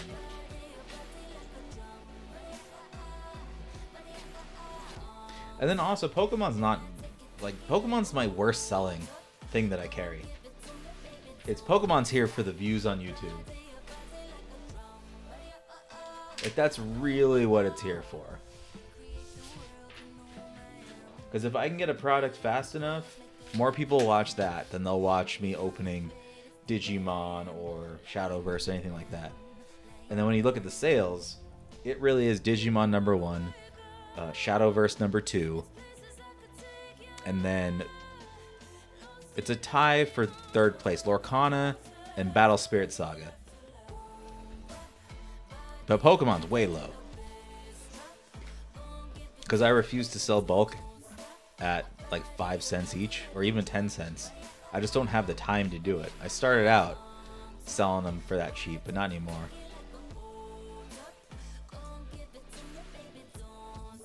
Alright, let me grab these. I don't even know where I put those. Alright, Blue Memory Boost, need 4 of those.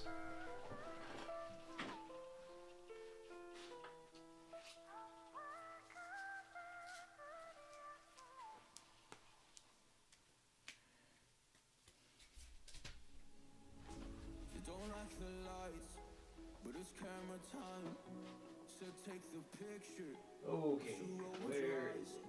Now I'm mortified and still terrorized.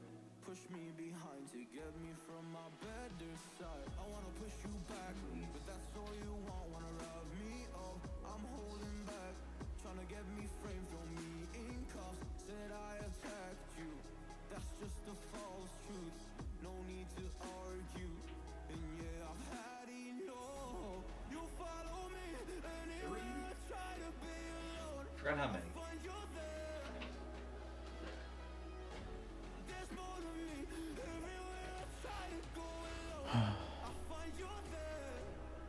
Yeah, it was 3. So we got those. Pokemon and Magic are bread and butter. Pokemon goes crazy once you get in the direct program. Um, I mean, I don't deny it. Like, I understand, you know, they're the biggest ones. There's a lot of people. I just think I don't know if I want to take it to that level, you know? Because right now, oh, how do I say this? Because when I bought all those, like, thousands of dollars of cards and I was pouring into it, it was, I'd go to work for, you know, 9 hours out of the day. I'd come home, and then I'd spend the rest of the night packing up cards and listing, doing all that stuff. And then I immediately went to bed, went back to work. So it was nonstop work. Because the goal with this is not to replace my job. But I do think to get Pokemon and Magic running and being profitable and competitive, I think it would I'd drive myself crazy. Like, I really would. I don't think I can do it. So that's why, you know, that's why I stick to Digimon and stuff like that. It's less sales. I'm still making money, but I just don't think I can scale it. Because even with Direct, don't you have to still list and sort the cards and all that stuff, right?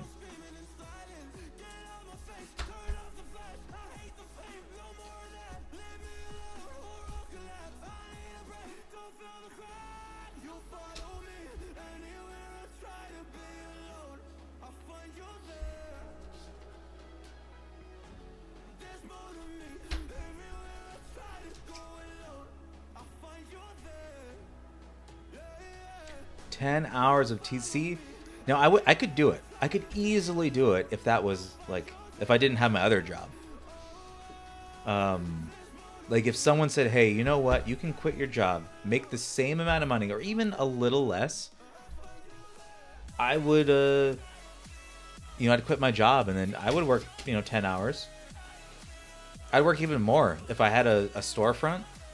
I'd probably hang out there more. I mean, as much as I could. I still need to go home, but you know, running tournaments, doing all that, talking to people, I'd love it. But that's what's holding me back. It's still a gamble on if that could even happen. So that's why I'm like, I can't scale it with Magic or Pokemon. I can make plenty of videos. I can do the rip and ships if I figure that whole thing out.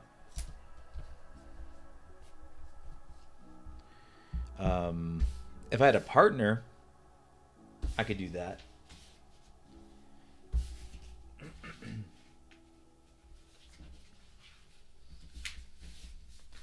Do I like Digimon?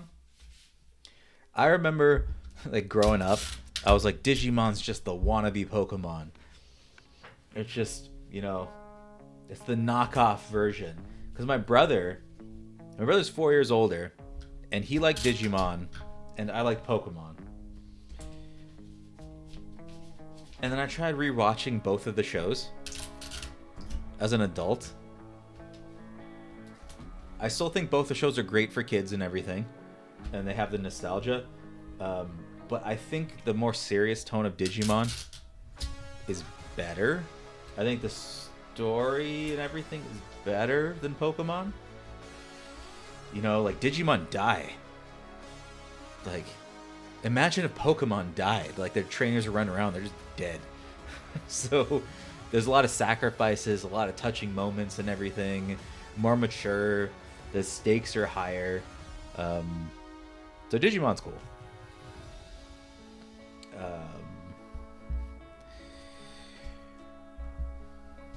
But as far as the attachment, I really don't have the attachment to Digimon like I have a Pokemon. Just because as a kid I didn't watch it. So I don't have a favorite Digimon. As a card game, I think the card game is better than Pokemon. I don't think Pokemon's a very good card game in general. But Digimon does some pretty cool stuff. Somehow I missed Yu-Gi-Oh! Like, I knew it was a thing, but I just never watched it. But then I watched Yu-Gi-Oh! It's like, my ex-girlfriend, she was like, you need to watch Yu-Gi-Oh! So I watched it like 6 months ago or something like that. And I was just tearing it apart. It was funny. Should have recorded myself like a first reaction to Yu-Gi-Oh. I also did that with Beyblade. I was joking around because Beyblade is so big in my LGS. There's like 30 people that show up and they stream it, and it's so loud in the store. So I had to be like, what is Beyblade? Where did this come from? And I watched it, I think, like 2 weeks ago just to see. I tore that one apart too.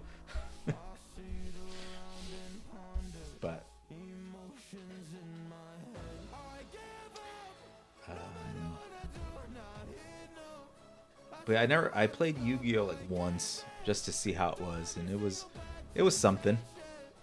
I don't know if I liked it or not.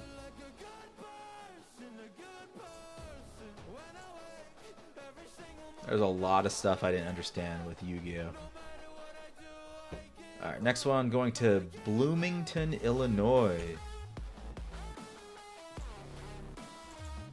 We got 6 Shadowverse cards for a total of $5.10.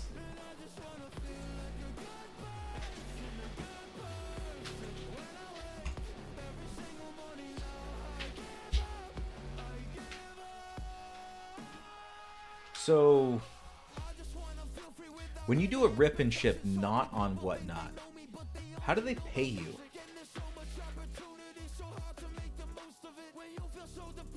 Because I jumped on Whatnot just to like do some investigation, and you know, things pop up, you can pay for things there, and everyone has like their gambling wheel. Like, I don't know how they laid it out, but it was like if you get a certain energy in the pack, you get something. Some had a wheel that they spun. There was just so much. It was like the whole gambling hall on Whatnot.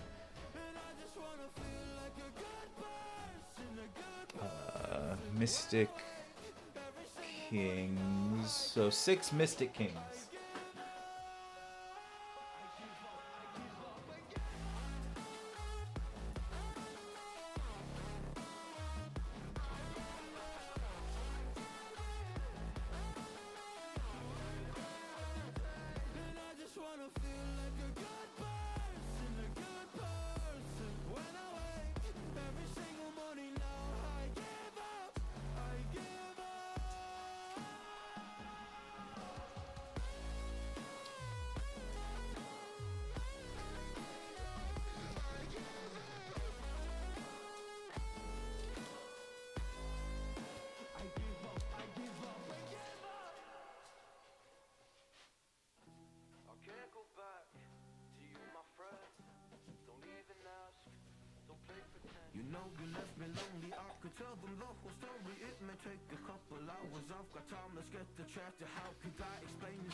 Oh, you have your own website.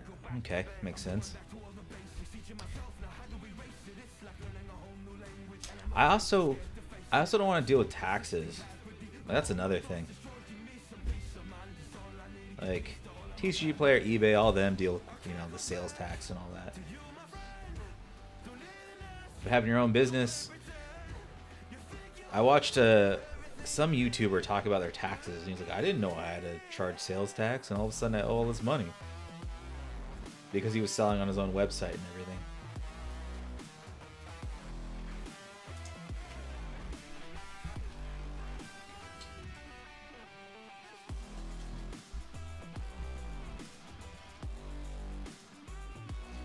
So the last, so where I got all these Shadowverse cards, that was at Saga Concepts. Yeah, Saga Concepts. I don't know if they're still having the sale. Let me see.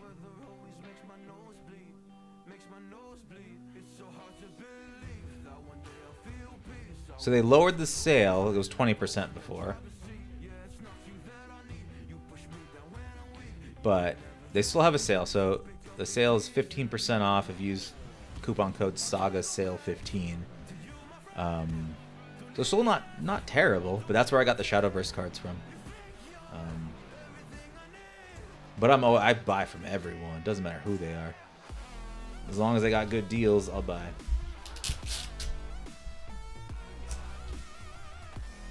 Sales tax is cake. They start getting big. Yeah. TCGplayer said they were gonna send my tax thing, and I'm like, oh, okay. Guess gotta pay some taxes now, or see how that works. So I'm waiting for that in the mail. Because I tried, they sent me an email where I can log on. It won't let me log on. I have checked out Hills Wholesale. I've bought a lot of stuff from them for like my personal stuff, like old TCGs. But income tax. There's no income tax in Nevada, although I don't know how it works with online.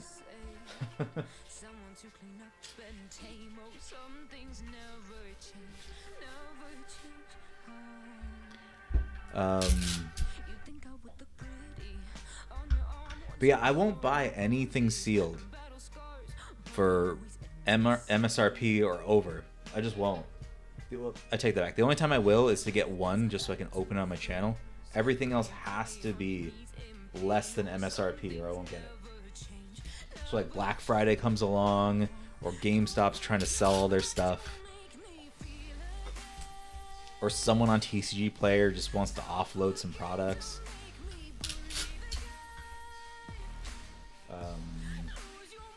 I have a Barnes & Noble membership. So I think that's like 10% or 15% off on the TCGs.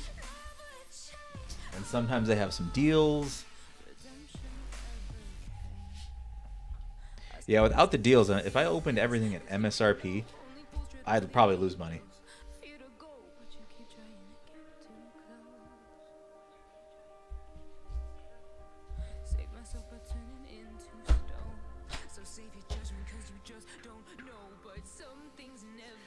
That is the gross receipt tax of 6.85 and some local areas 8 to 4. Isn't that just the sales tax though?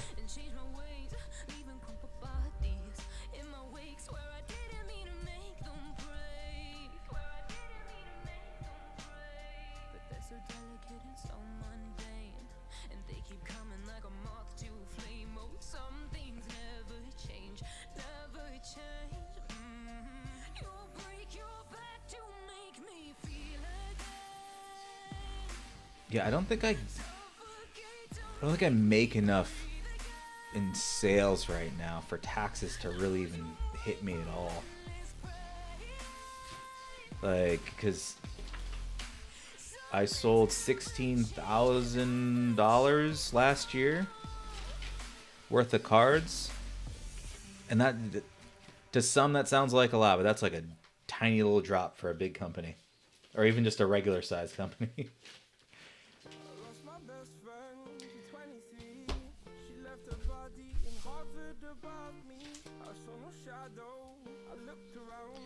Never pay full price for late pizza. That sounds like a direct quote. I think that's right.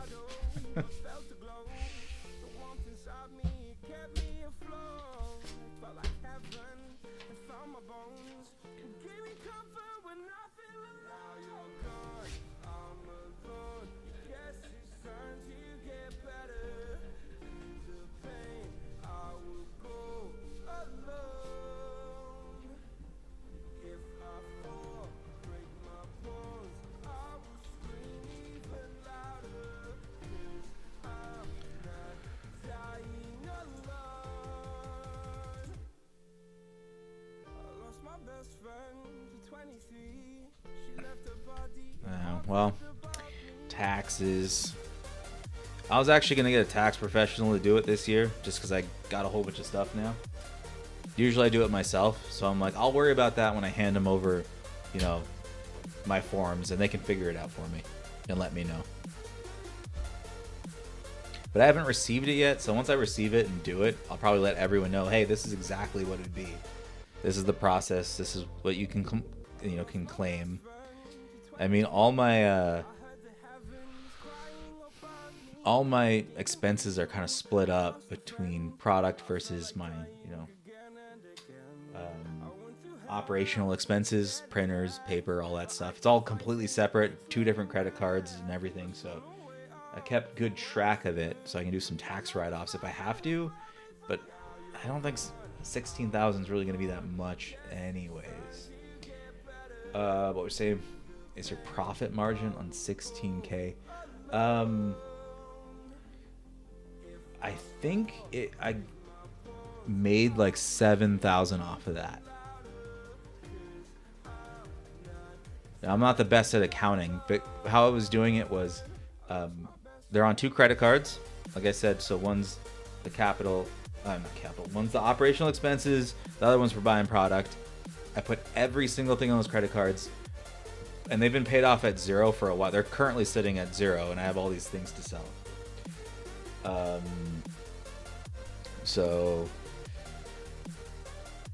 And then the bank account that I've been funneling it in, it goes into my retirement fund. So it goes in, and that's sitting at about $8,000 now, but that also grew a little bit. So I'm going to say about 7,000 is what I took home. But then we factor in the taxes, whatever that's going to be. So if he's saying it's $1,000 in taxes, we'll say like $6,000 is what I made off that, which is not much for the amount of effort that I put into it, but not bad for like a side thing.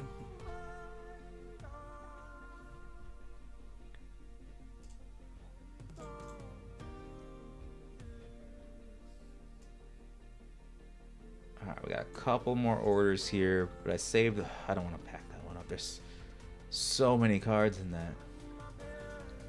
All right, so we're going to San Francisco.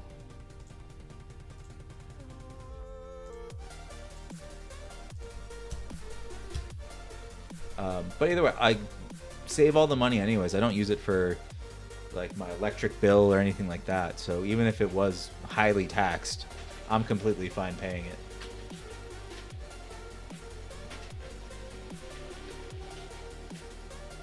Alright, so we have 20 Shadowverse cards, but they're all individual. Wait, no. He bought a Card Fight Vanguard. I bought that so long ago. Everything sells eventually. So one Card Fight Vanguard, and the rest are Shadowverse Evolved. But again, all different. So I had to pull 20 different things from 20 different places.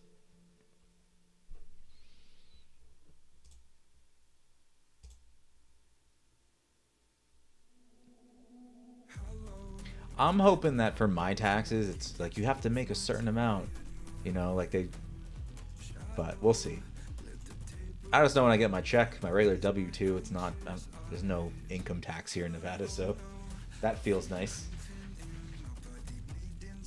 Alright, where did I put the Shadow Fight Vanguard cards? I don't even know what set this is. We'll worry about that later.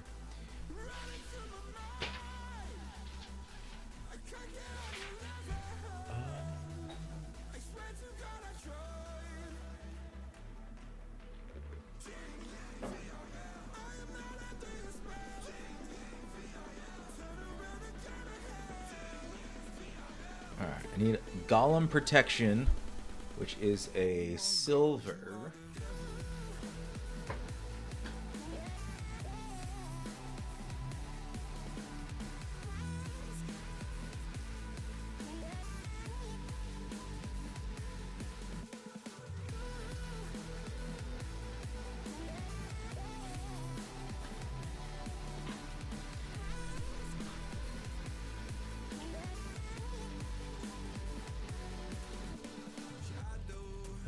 Dragon Summoner, a bronze, so some.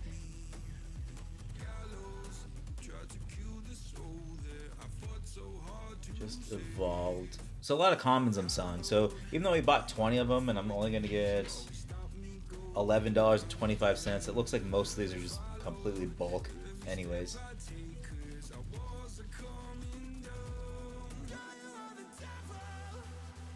I did not create an LLC. So just, I guess, the solo one. Alright, Dragon Summoner Evolved. What set was that? That was from...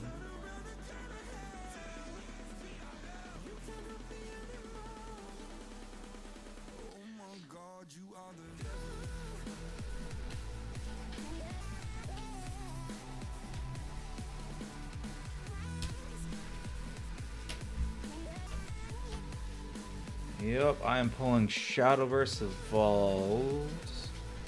I bought so many of these things recently, so most of the time I've been just packing this up with occasional Digimon and Pokemon sprinkled in.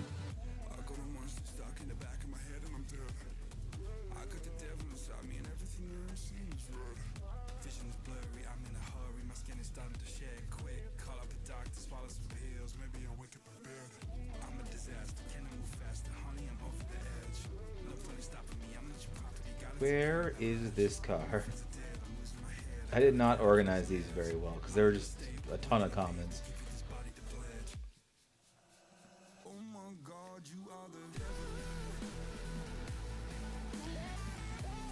This is the right set, right? Yes, this is the right set. Dragon Summoner Evolved, where are you?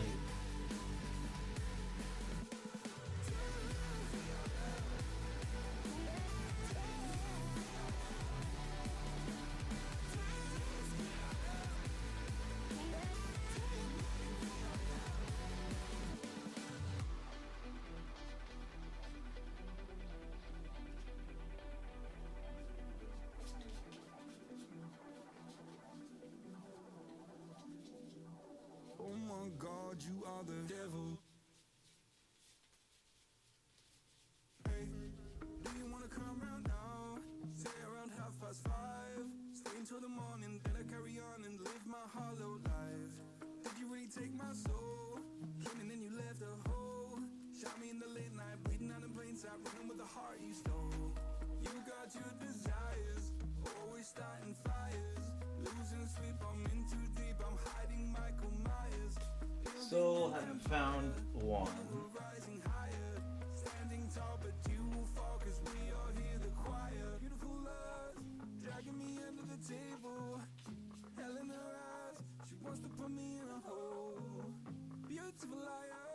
There it is. Alright. Took me forever to find that common card. Fuck.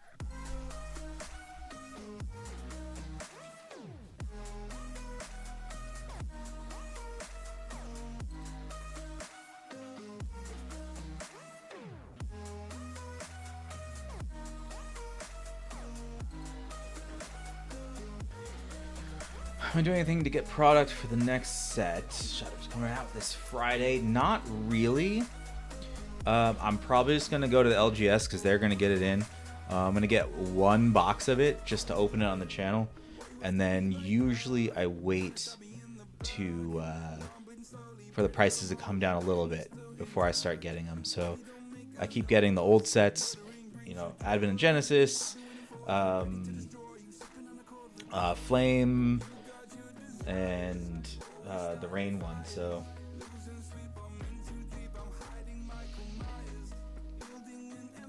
and then the Cosmic Mythos one hasn't really come down in price that I've found, like that much.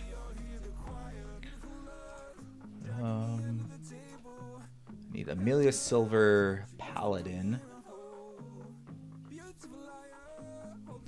So then you'd be taxed on your individual income tax rate in Nevada, which is blah, blah, blah, 10 to 35, 7%.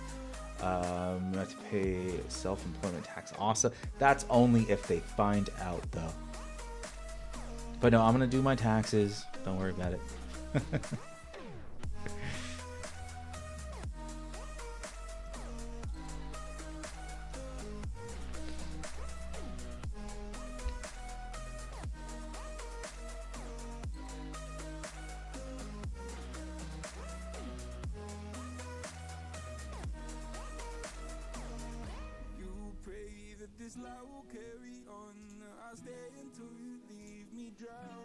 But I'm just trying not to think about taxes until the professional gets to it. Hopefully they can make something happen.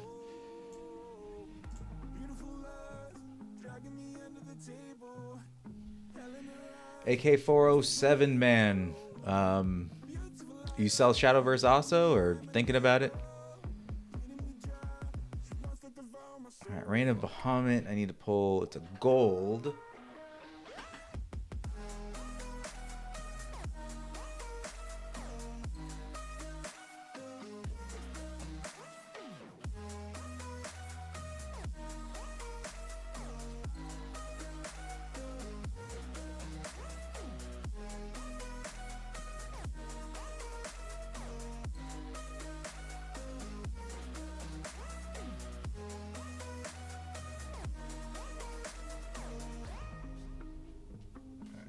Paladins there.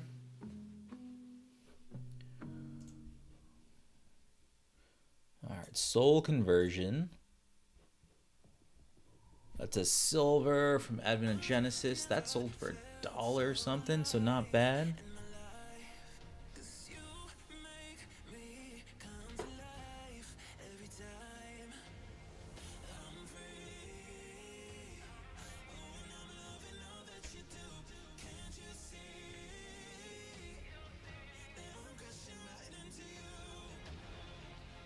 I feel like this person's a collector because they keep getting one of like every single card.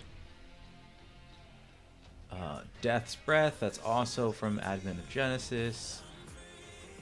I just had that in my hand too.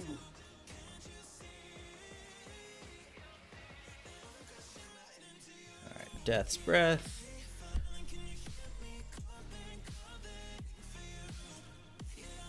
Oh, we have the card fight Vanguard one, which I have to find. Well, I don't even know. I don't remember having that card.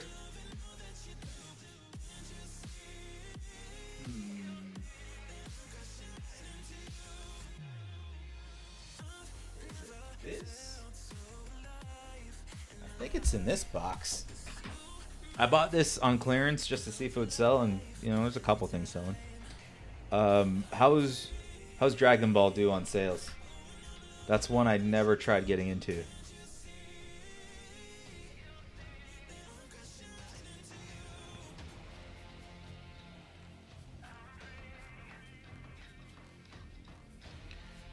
Alright, picked up one of these for 49 cents. Not bad.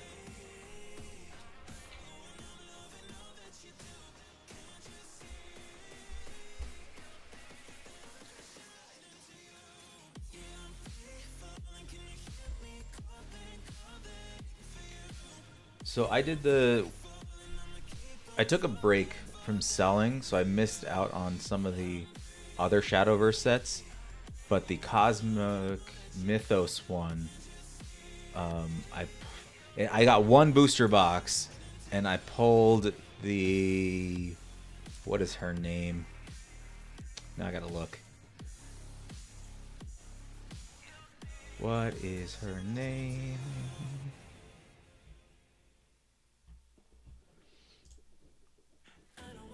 Set. Cosmic Mythos. Oh, Israfil. So I pulled the ultimate version of her. Like I walked in and I was the first one there, and they're like, "Oh, pick a box," and I pulled it and got it. So that one sold pretty fast. So I was pretty happy about that.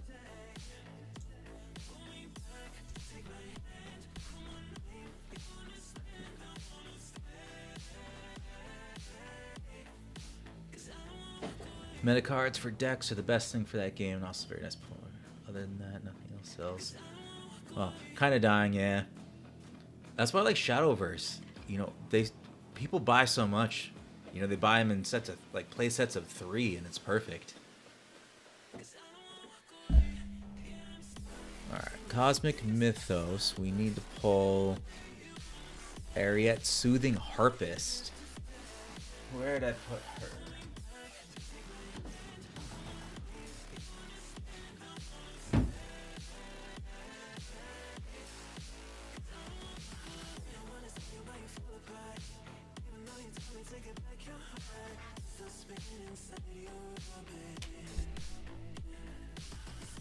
So I'm gonna stay away from Dragon Ball then, if that's the case. Advent of Genesis Curate, another bronze, which is nice. So just another regular common, 49 cents.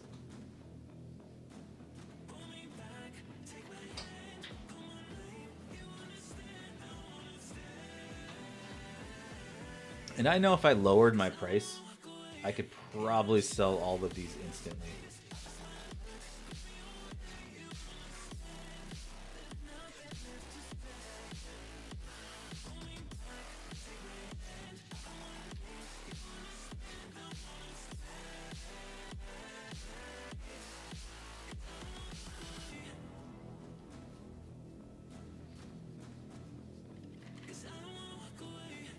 There's the curate.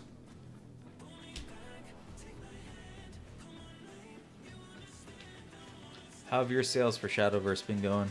Pretty well? Need Elven Archery from Rain, and that is a premium one that they bought? Yep, that is a foil one.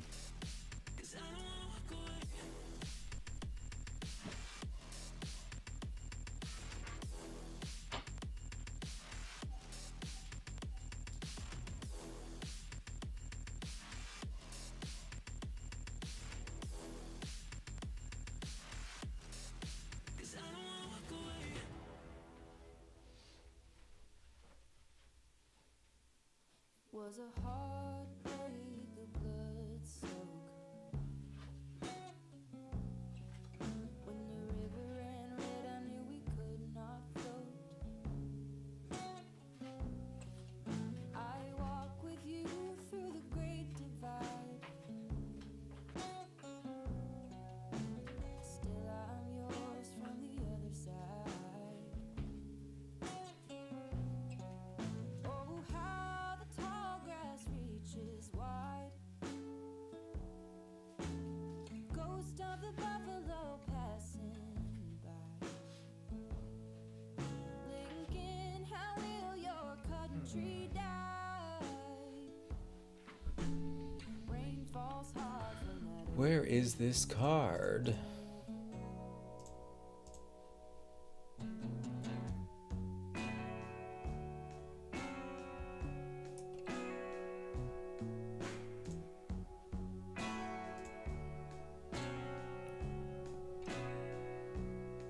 It's been a long walk.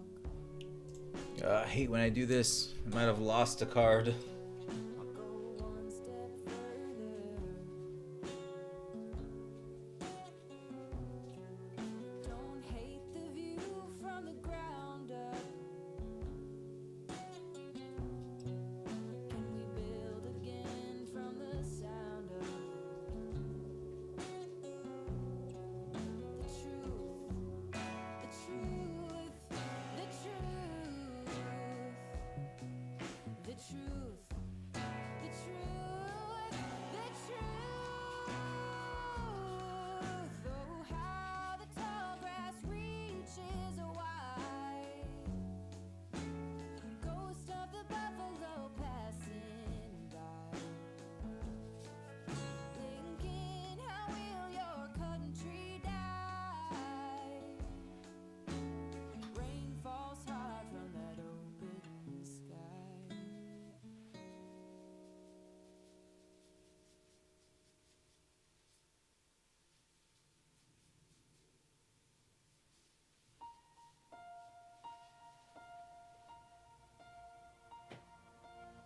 You can knock me down, but I'll find a way. She said you don't know. She said you don't know.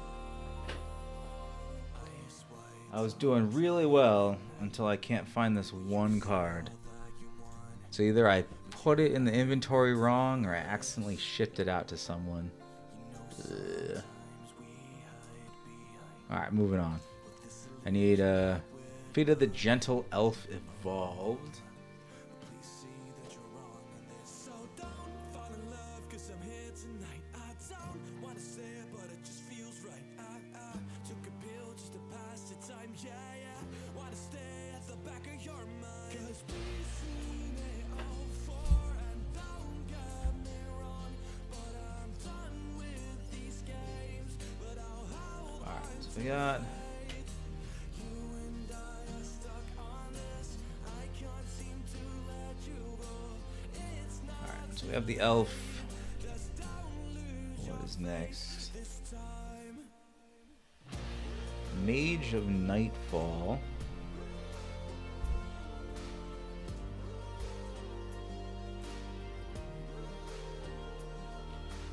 I still feel like you like about the way that you can't love.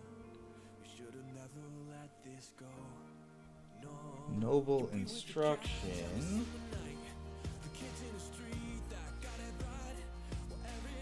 I like that he bought a lot from the same set, so I don't have to keep going up there.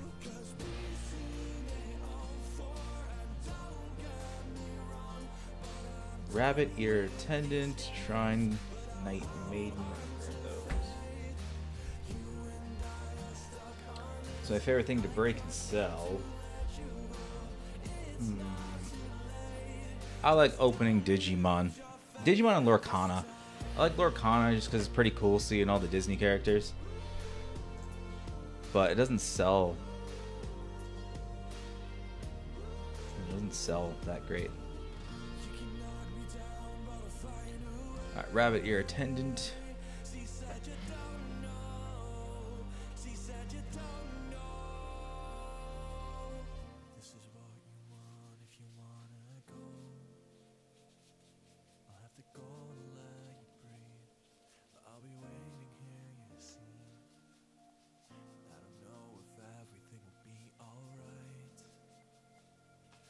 Sometimes you gotta let go. I guess I gotta let you. Come on. They're in here somewhere. It's not in the right set. No wonder why it's not there.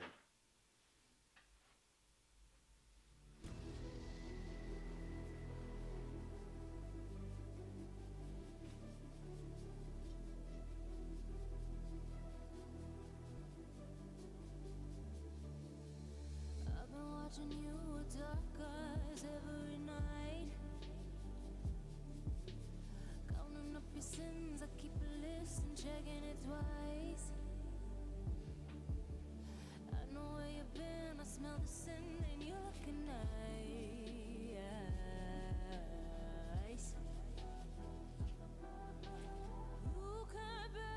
You can't bury me. You don't never know. I'm still broken in the gutter. It's just me on my side, but I leave you with the shudder. It's on here.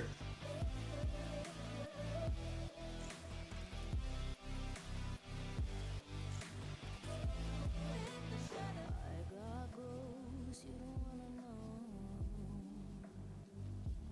I got ghosts. Alright, finally. There she is.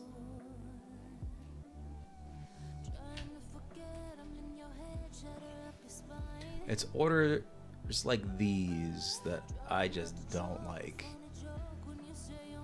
Takes a while to pull all these off for, what is it, $11 I think this was? And I'm still not done pulling these individual cards out. Shrine Knight Maiden Silver.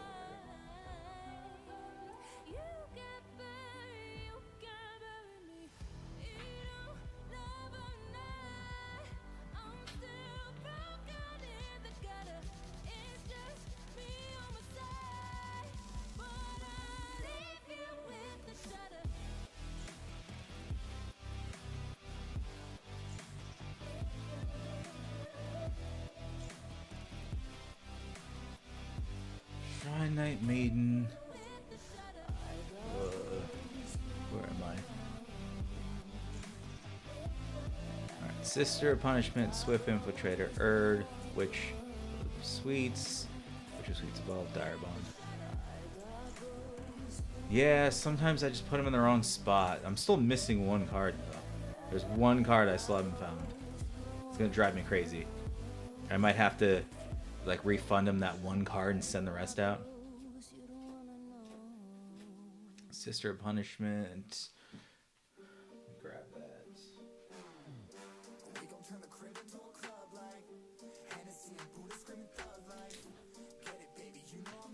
I think that's in here.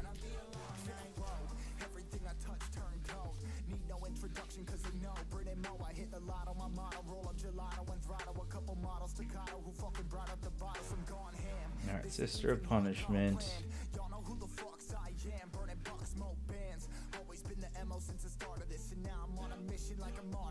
Swift Infiltrator. How often do I list? Probably like once a week. I should list more. I have so many cards that aren't listed.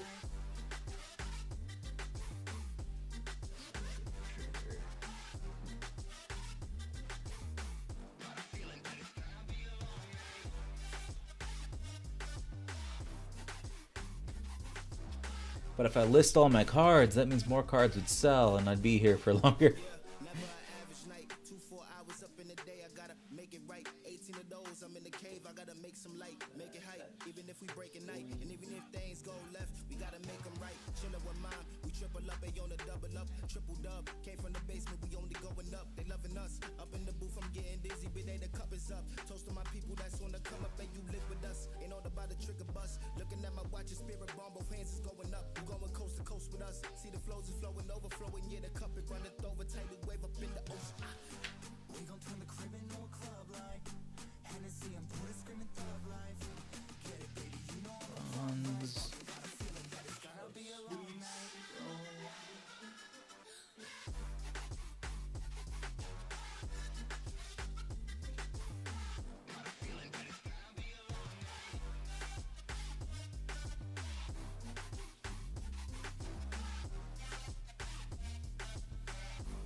Not the right set. There I go again. Grabbing the wrong card. I've been in and out my mind since I hit your phone. I've been counting up the times that I did you wrong. I just want you by my side when I get real gone. Feel it's been a little while since we got along. Yeah, we've been playing stupid games, the situation rotates. And they say communication, safe relations, okay. Medicated how I'm patient, wasting time ain't the way. Cause I can see it on your face. I've been tossing, turning, staying up all night long. I've been calling, yearning, wondering what I did wrong. I could tell by your eyes you got something to hide. So open your mind up, let me inside, and let's make it right. Tell me, baby, what's the problem?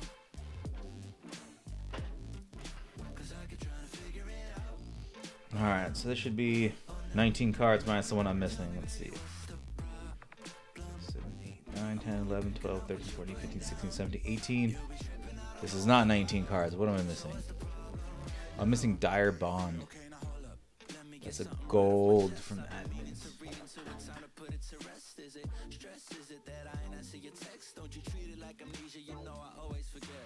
Stirring the pot real hot, watch how the plot thickens. Around the clock, tick tock, need more than 20 seconds to get your attention before it's on to the next thing. And I'm over here again wondering, can I hold you, hear your truth, pull you closer, talk it through. Girl, you know that I'm the one that you can come and complain to. Your silhouette's amazing, but your brain is a maze too. So can you help me find my way while I find. Yeah, I'm gonna have to do that more. At this point, I'm trying to rush it because I was supposed to do something in the house. I haven't even eaten yet. But I got these two orders. I got this one and I got another bigger one. It's not even bigger, like more money. It's just bigger. Bought a couple cards yesterday. Bought Blaine's Arcanine, first edition. Blaine's Arcanine. How much did you get those for?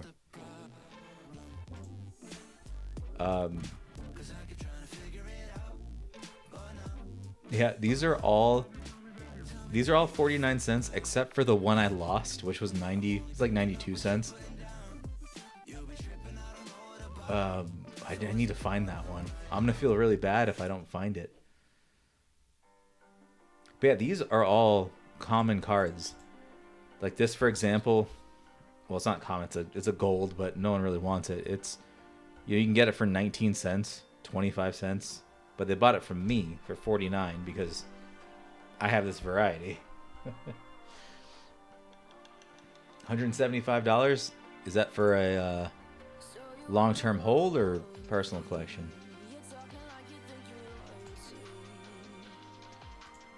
Alright, where can I find this Elven Archer? It's all I need and I can send this out.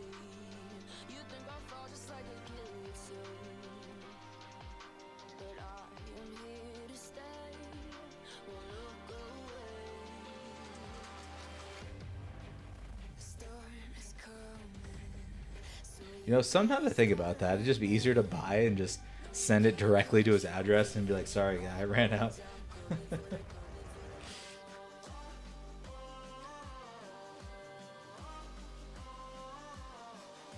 Alright, the only thing I think of was I might have mixed it with a different set when I was sorting. That happens. But I'm starting to think that this was more of a error on my part. I probably accidentally said I had this in stock when I didn't. Like I misclicked somewhere. So you wanna be my enemy? You should've known I'd never kiss the rain. Ice runs in my veins. Won't play it safe. I don't belong with your nobility. Who died and made you king of anything? You think that I'm insane? It's your mistake. Kingdoms rise and fall. I've come to take it all. I'll take it. I've come to take it. It's late. I am so dumb. This is the card that I couldn't find because I was looking in the common section when it's clearly an uncommon, and that's why I couldn't find it. 20 cards though. Mainly all bulk besides that one card that I was holding that's 92 cents, but yeah, everything's 49 cents, so this works out.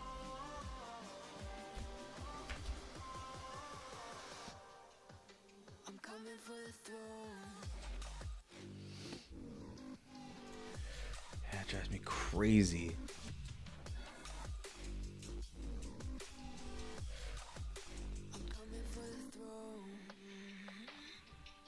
Yeah, but how much is a Roka?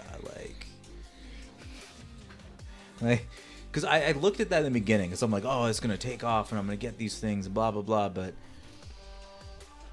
it's expensive, right?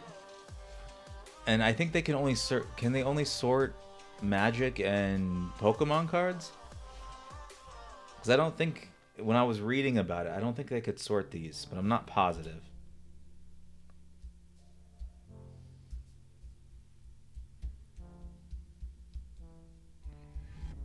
Oh yeah, there's 20 in here. 24K? Nah. I see the appeal of it since you have so many cards. It would make my life a lot easier too, but no. And it doesn't damage the card at all. I mean, it's a machine moving stuff around. You think it scratch things.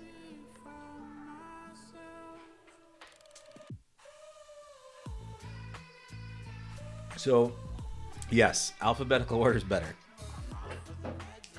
This just happens to be when I wasn't doing that. I changed how I sort things and organize them every month. When I started, I was trying to organize them by type.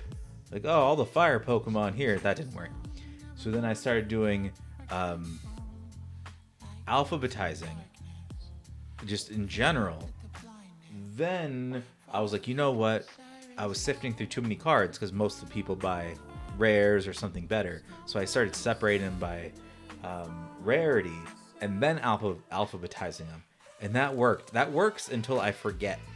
And so half of my stuff's fully alphabetized. Some are all over the place. Some are mixed. It's a mess. You should have saw it months ago. I almost quit this whole thing because I had so many unsorted cards that I'm like, I just can't keep up.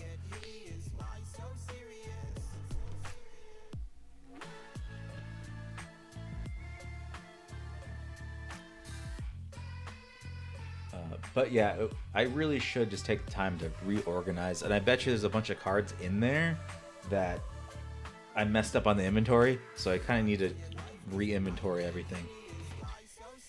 You have at least 175,000 or 100. Yeah. Not 100. 750,000. I'm tired from working so much. I can't read. 750,000 cards. That is a lot.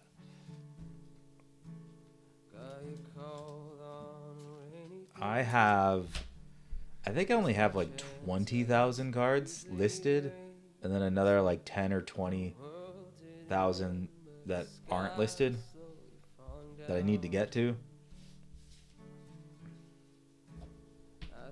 Uses air, so as long as it's clean, it's good. I don't think I'll ever get there, but that's personal choice.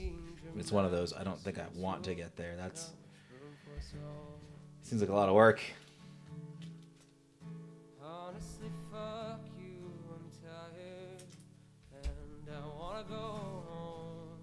I was happy when I just got my regular label printer. I thought I leveled up when that happened. And then my manual sorting tray, that made things so much easier, even though it still takes forever.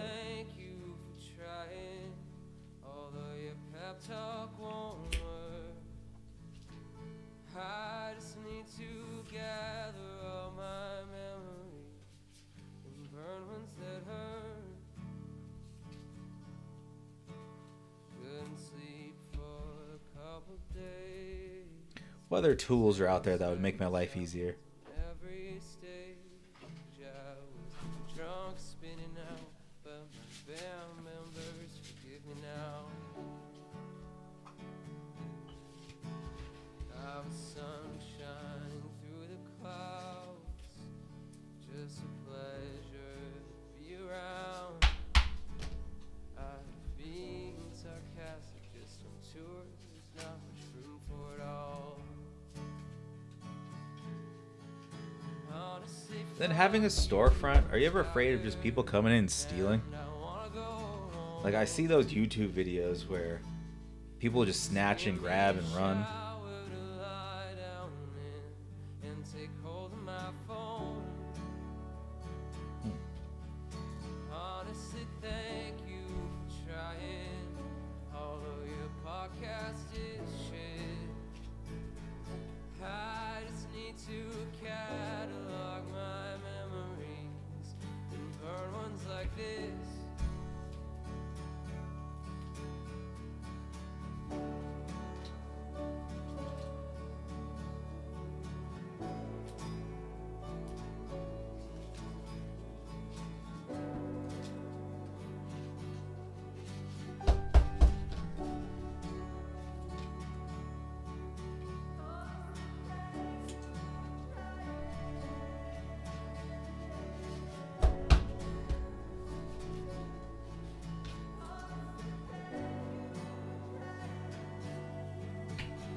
Which song? The last one that was playing?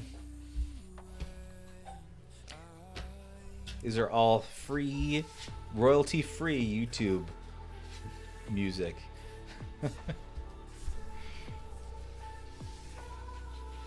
I was tired of getting copyright stricken.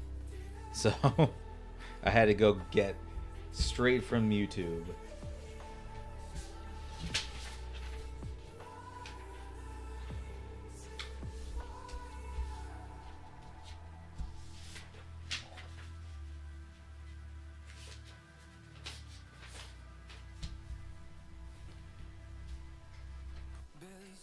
I think most of the songs are from, you know, like a lot of YouTube artists that are up and coming and things like that, and they just want their music to get out to everybody, so they just make it free.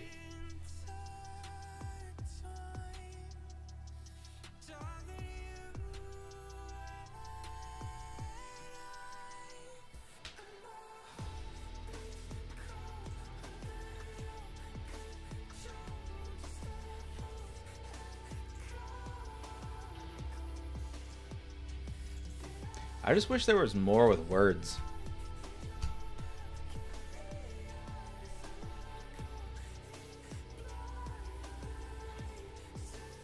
Because there's a lot of them that just don't have words at all, but I haven't really been picking them. Besides like one or two.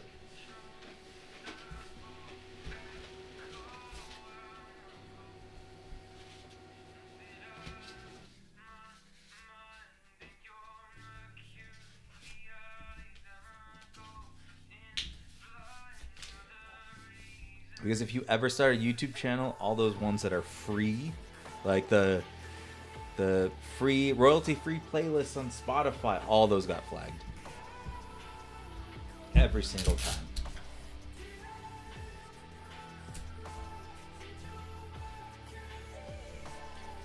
Hey, what's going on, Dylan? I'm doing alright, just super tired.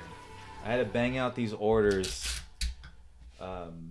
so that I could have tomorrow free to do other things.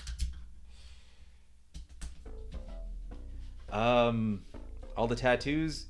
Actually, yeah, I haven't got a... No. One tattoo I didn't get when I was in the Coast Guard. The one on my hand. Like, that one I got when I was just traveling in Spain. Just cuz. I was just walking around the city and I'm like, you know what? I should get a tattoo. And then all the other ones were, yeah, everyone else was getting tattoos. I wanted to be cool, so I got tattoos. I kind of regret some of them.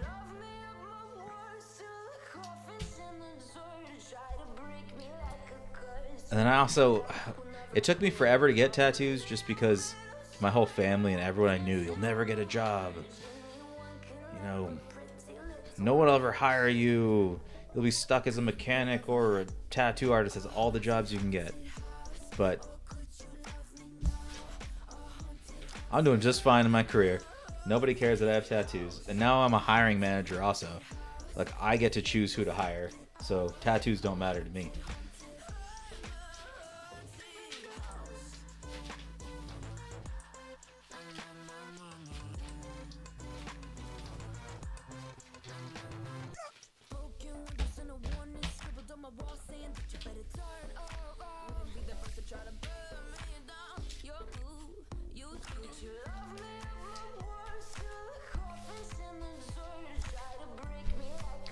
But I have one more order left after these that I have to pack up.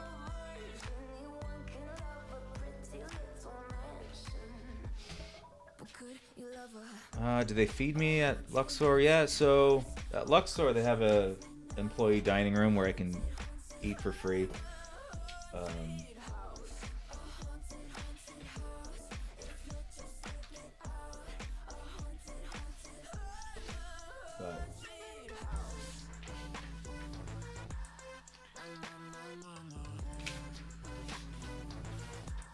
Then I get manager perks. I'm knocking over cards that you can't see over here. Yeah, I get manager perks there. Like, I can go eat at the buffet for free. Some of the restaurants for free. I get free show tickets sometimes. Free hotel stays. Not that I use any of this stuff anyways. I don't want to stay in a hotel in my own city. It's not fun. And the shows are kind of like you see them once. That's it. Although I used to use the free shows. I used to use the free shows as dates. Those were nice. So if I ever met a new girl and I want to take her out, super cheap just to take her to Luxor and be like, hey, you want, or any MGM property. Like, I would go to take them to see the Cirque shows, all the fancy acrobats, and then just something about just like people knowing you at a restaurant just screams like status. Like, oh man, this guy's a big shot. Even though I'm not, it's just nice. Like, they sit down and give you free stuff. Now you can have all the show tickets if you want to come back to Vegas. I don't use them.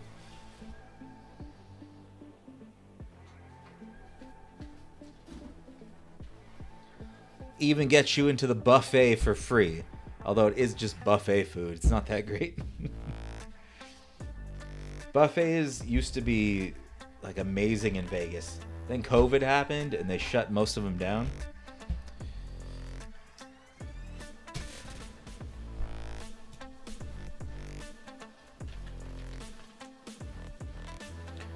Get you some free rooms.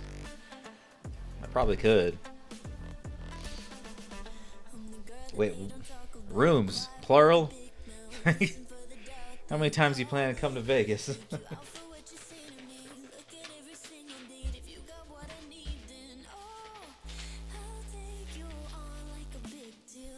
The only ones that would be nice that we don't really get free rooms at least I don't, is like the fancy places, Bellagio.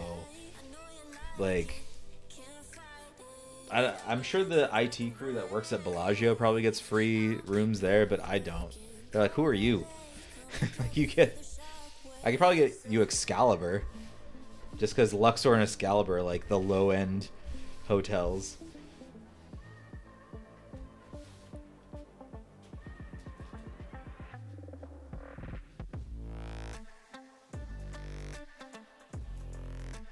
Yeah, the buffets, they tried to do like COVID happened, and then they tried to do like I don't know what it's called, but basically it's an all you can eat, but they bring the food to you, and then that just didn't work out very well, and then they just started closing down everywhere.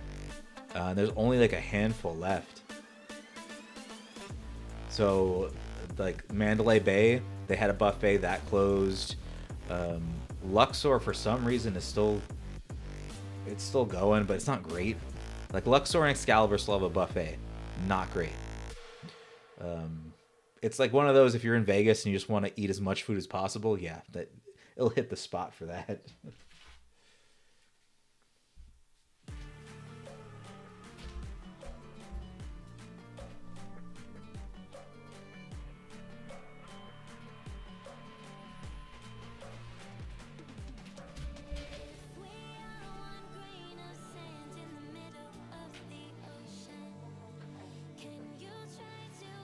Rio buffet was good. I haven't been to the Rio. Well, no, I've been to the Rio, but I just haven't been there to eat or gamble or anything like that.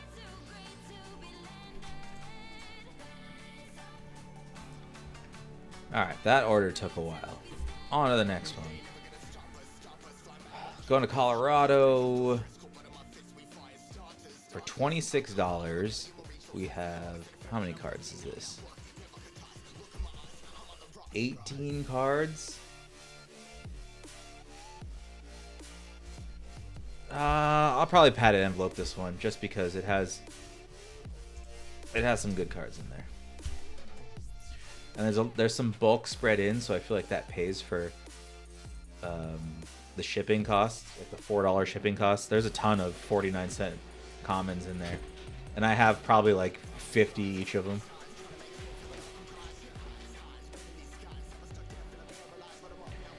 All those are better than Flamingo and Fremont Street. I used to work on Fremont Street. Before I went to Luxor, I was at Circa, which is the newest hotel over on Fremont Street. And that one has no kids allowed or anything.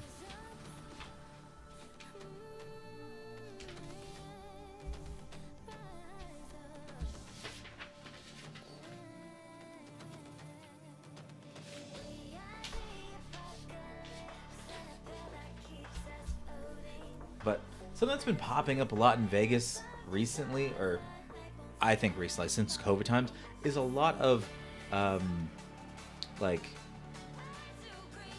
what's the right word? Crab shacks? Like, that's not the right way of saying it. Let's see.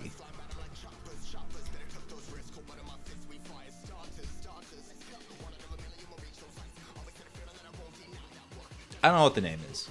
I don't know what it is, but it's like crab places. Like you go, you get like seafood boils. They bring in a bag, they dump it on the table. Like those have been popping up everywhere, and I don't understand why. It seems like, you know, we had them before, but now they're all over the place. At least around where I live, tons of them.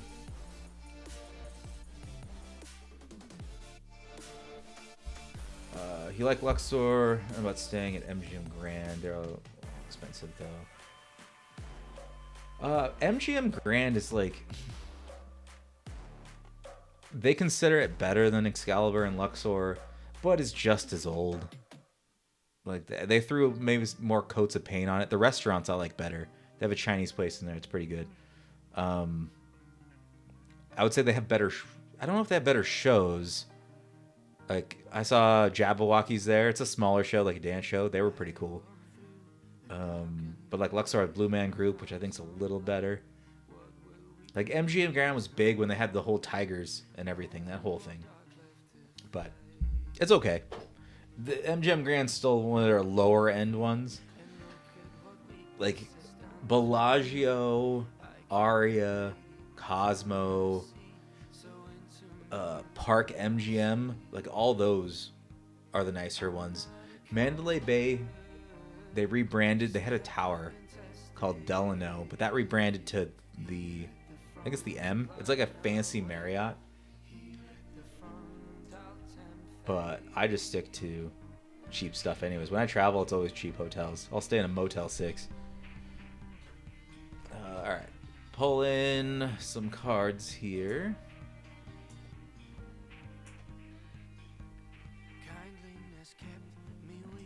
Dark Dragoon Forte and Sea Queen.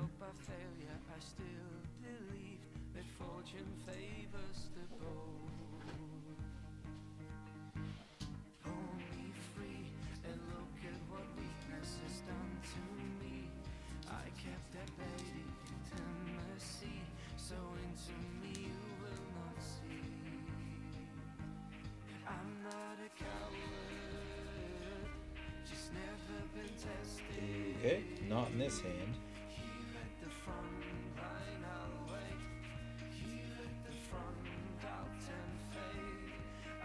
What set is that? Oh, look at the wrong set.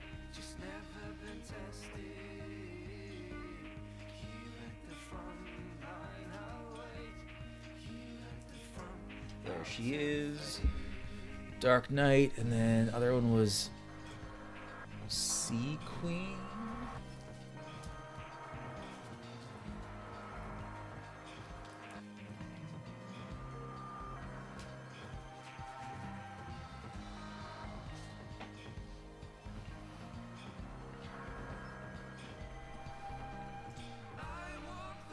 Oh, there's two of them.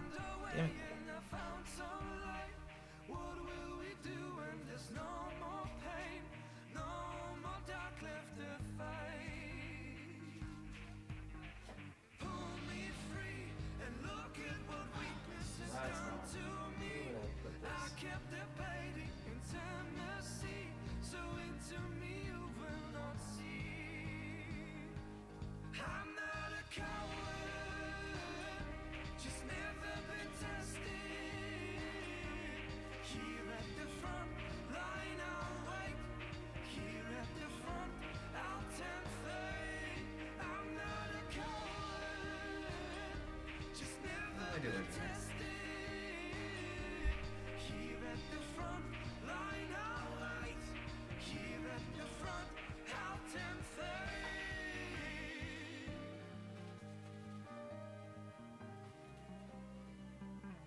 Found it. This was all over the place.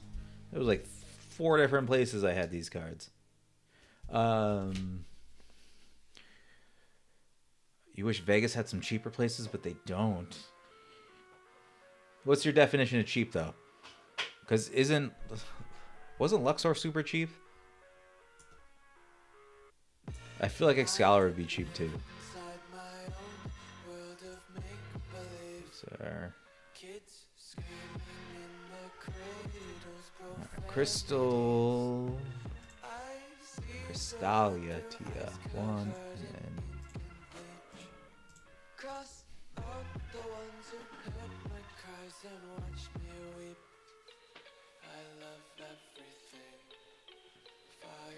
I mean, you could stay on Boulder Highway. That's pretty cheap. If you want to go to Boulder Station.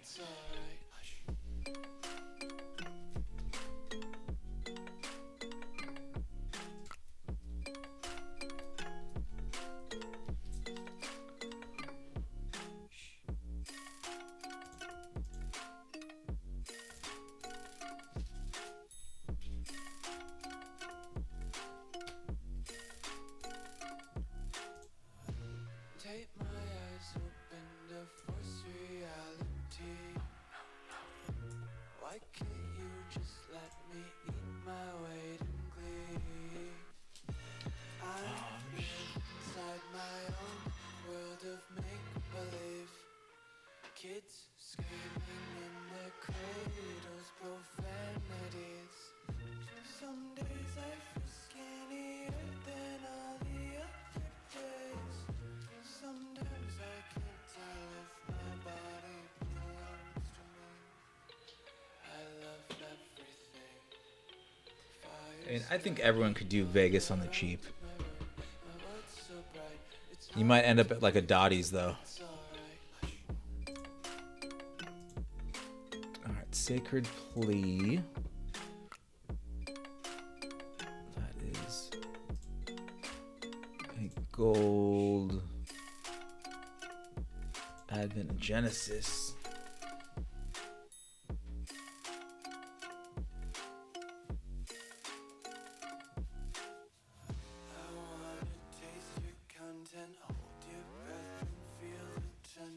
Devils hide behind redemption. Honesty is a one-way gate to hell. I wanna taste consumption. Breathe faster to waste oxygen. Hear the children sing aloud. It's music till the wick burns out.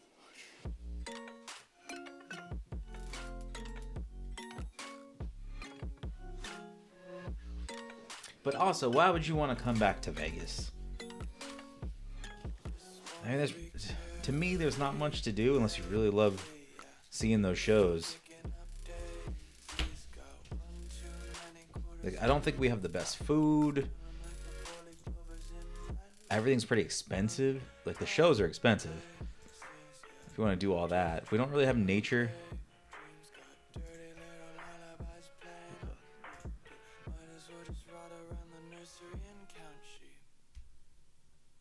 Alright, I need a bunch of ruby falcons.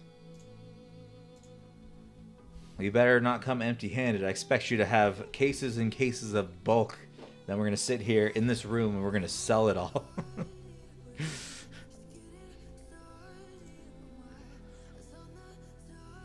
Did you see Hoover Dam when you... No, you said would be cool, so you probably didn't go there. So you didn't stop at Hoover Dam? Check that out.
Alright, 3 dark offerings. And I think that's the last thing I need to pull.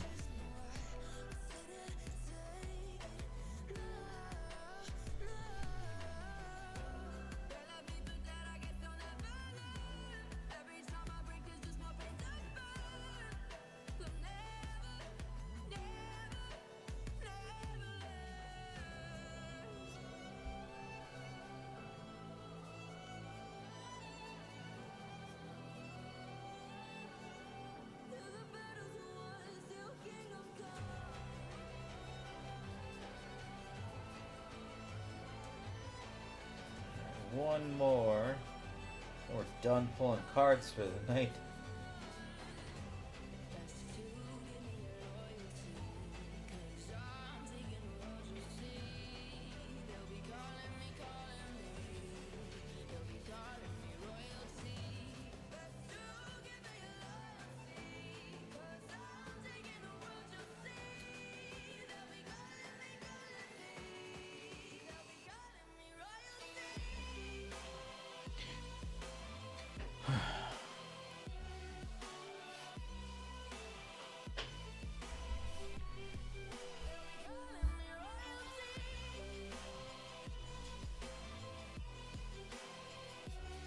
Yeah, you got to see how many you could buy from that one guy that's selling bulk. Like everything in that picture, you got to bring over here in a shipping crate somehow, or just get a U-Haul and drive it down. If he was local, I'd probably pick up a bunch of stuff just to fill out my inventory between different sets, especially the Magic ones. Maybe that'll jumpstart me with having an inventory for Magic. Yeah, you should have went just because Hoover Dam's not far from Vegas. Like nothing's really far from Vegas. It's just like you're in Vegas and then maybe like I don't know, 45-minute drive, which is nothing.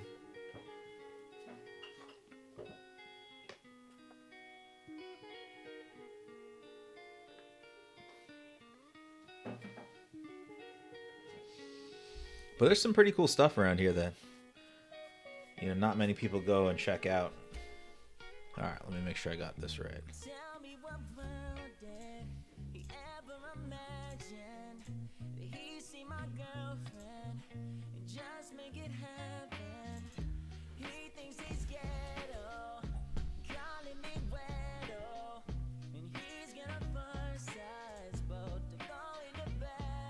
I used to like Magic.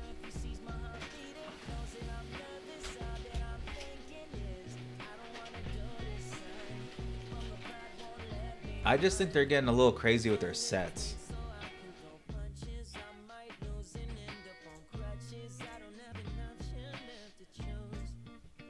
But like, if I could get a full set of, you know, revised, just because that was, oops, I printed this out twice, because that was my childhood.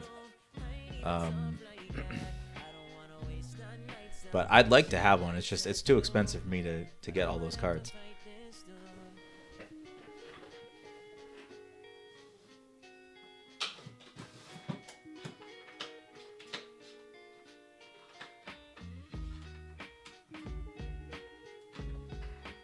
Like I want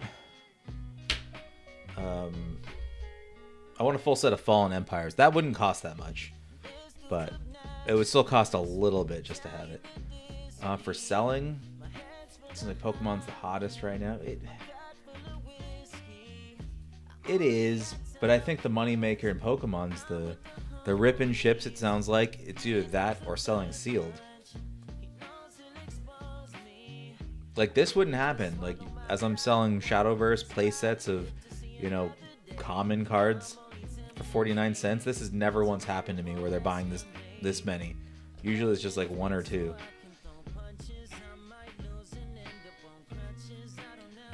Okay, 3 Dark Offerings, 3 Ruby Falcons,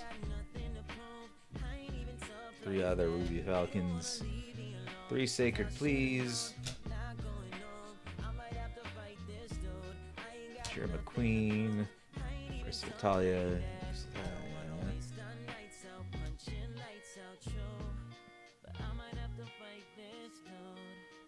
2 Sea Queens, and this one is a $10 card, and I need it to be a little rigid, so we're just going to slap this in here.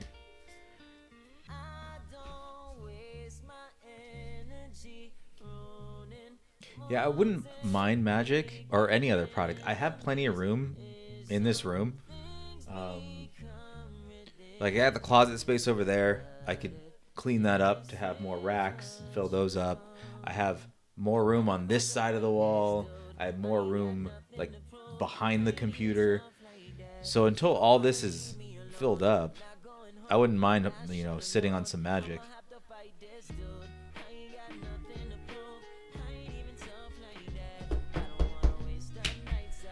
Alright, let's sleeve up the rest.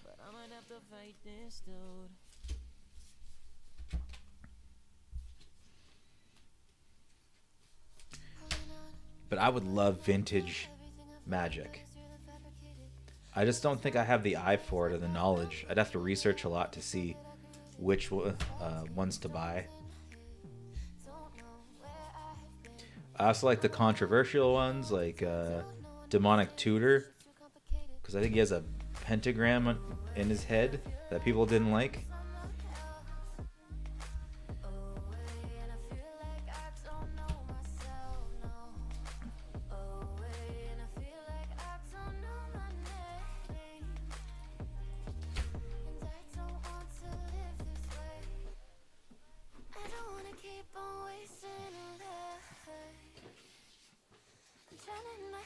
Oh, I just have to refund this guy.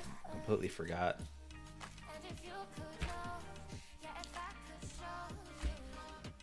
Somebody that said they didn't get their cards.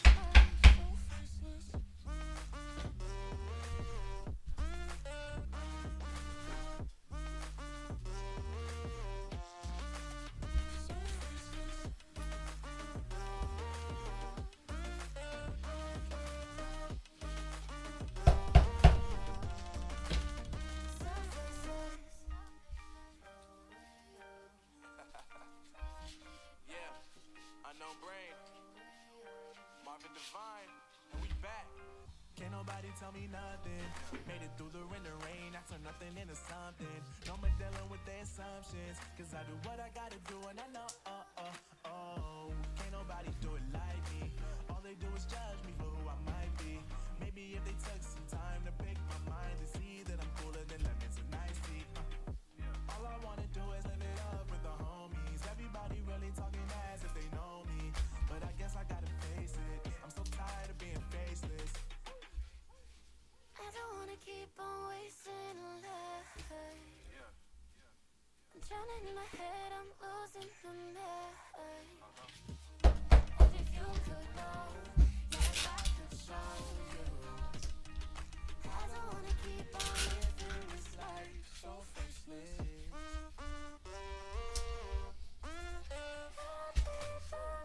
I don't remember. Did you start listing your cards yet? Like officially, like shipping stuff out and selling?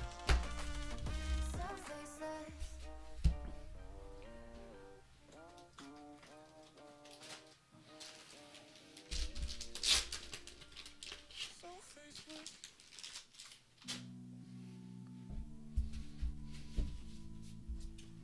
Somehow I woke up out in Beverly, fucked up, smelling like that bourbon, and I end up alone. I'm not certain. Yeah, the girls impolite in the club every night. That's how it goes when you Hollywood perfect. Hollywood perfect.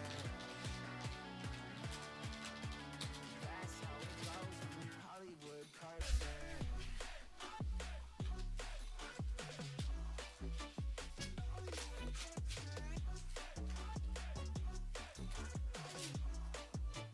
Hollywood perfect. Ain't got no place to call my own. Feels like I'm Just eBay, huh? so sad inside and hopeless. Gotta take that plunge. Just start.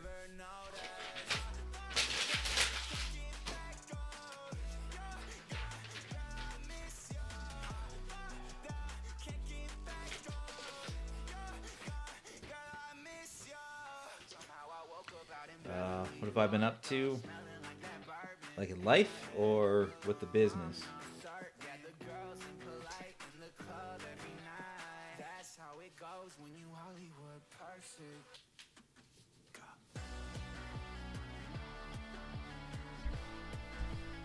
Hollywood perfect.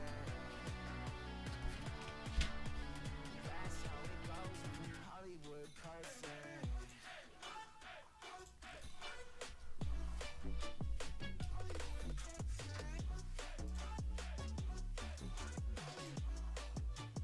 Somehow I woke up out in Beverly, fucked up, smelling like that bourbon. How'd I end up alone? I'm not certain. Yeah, the girls impolite in the club every night.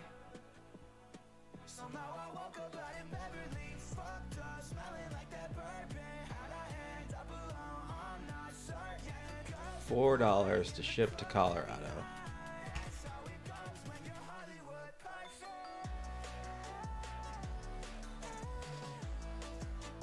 Hollywood perfect. Hollywood perfect. Hollywood perfect. That's how it goes when you Hollywood perfect.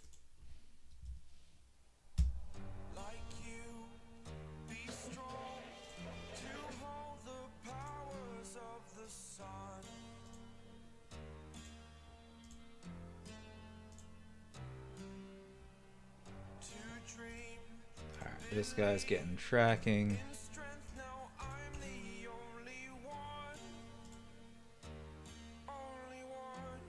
Wait, I thought I was done with orders. This one looks good though, because it's $90, whatever this person bought. Let's see what they bought just now. One Shadowverse card sold for $90. Wow. Well, I might as well pack that one up too over here. I thought I was done. I'm never done. There's always someone that's last minute buying. But I can't be too mad. It was $90 for one card. That's pretty nice. But the major thing that I've been up to lately is trying to debate if I should get back with my ex or not. Like she's looking for an apartment. She's trying to move in.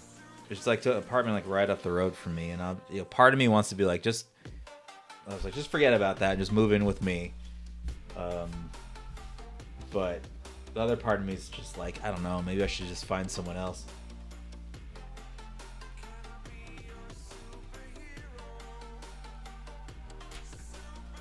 But that's me just not being able to be satisfied with anything. Like, I could get probably like a supermodel, like date one of them, and then I'd still be like, well, I don't know if I want her. Same with like jobs, food, like anything. I'm like, I don't know if I actually really want this. And once I get it, I'm like, I want something else. It's a struggle.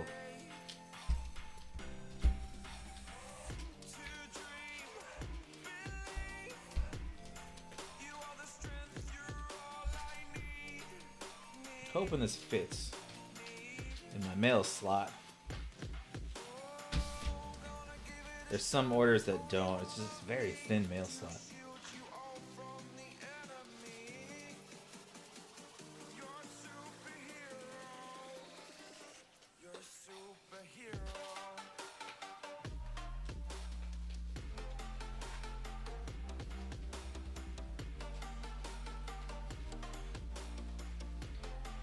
That's ready to go.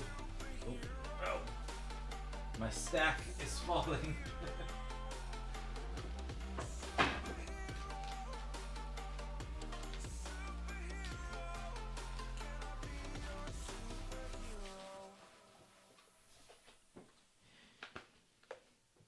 We packed all these up, and I still got one more.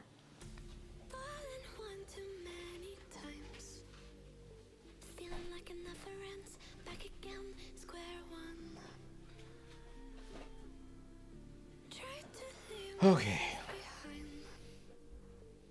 Going to Illinois.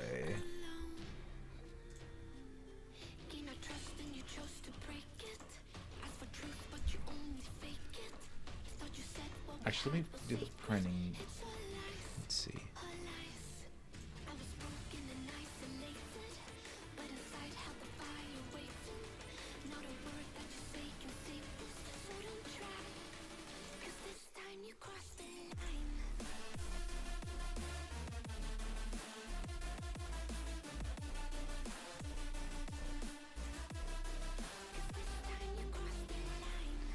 Seems that way. It's like California or Illinois.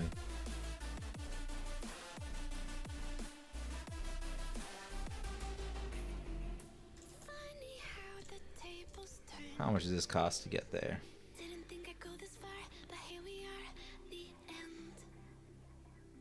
$4.33. Make sure this address is right. Alright, cool. We'll grab that. This one I pulled out of the recent boxes I got. So I spent $500 in these boxes. This one card sold for $90. After the fees and shipping, it's about $75 I got. So not bad. That's quite a bit.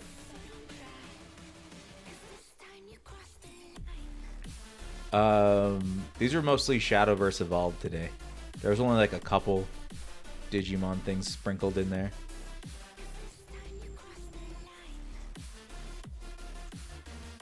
But that's because I haven't stocked up on Digimon in a while. I haven't found a good price recently.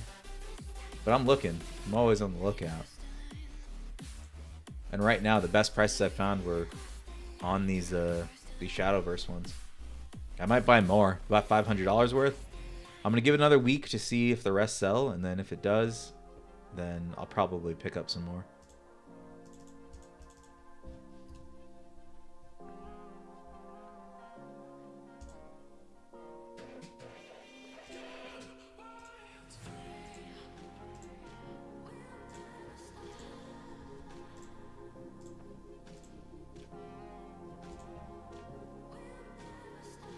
All right, let me grab this and show you what this person bought for $90,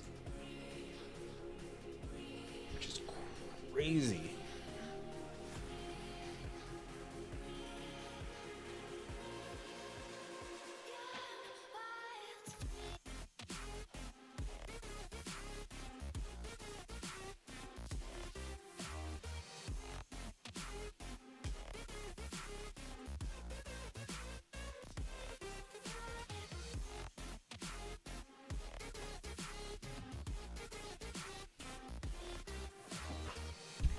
Okay, this is the $90 card right here. And there's multiple versions of this, so this person really wants this fancy shiny alt art of it. But I appreciate it though. Let's throw that.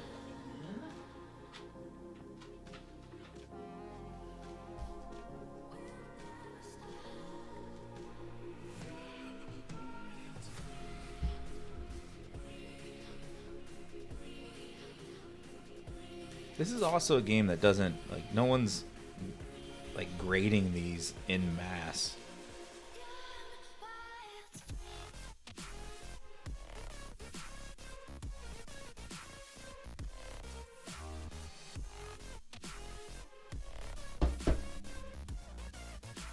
But also, they're not massively opening these all the time, so that's, like, good for me. Get in there straight. So I think that's why a lot of Pokemon Magic is, you know, it sells for so little, like the regular kind of stuff. There's not enough people opening them like there are Pokemon. Like, I wish I could know the exact count of how many people at any given time is opening Pokemon. I feel like it's got to be like thousands and thousands of packs a day.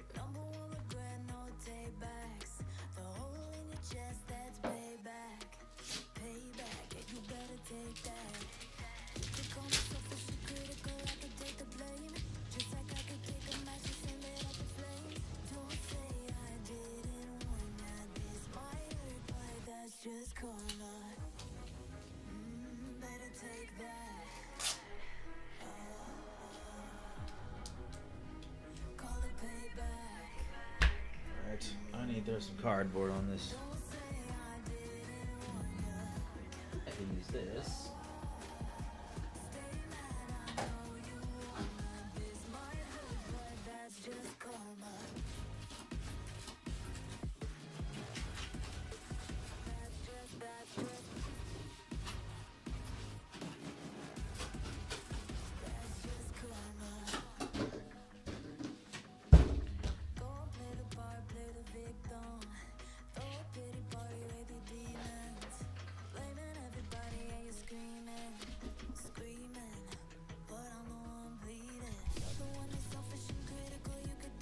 Fit. I think it's trimmed slightly.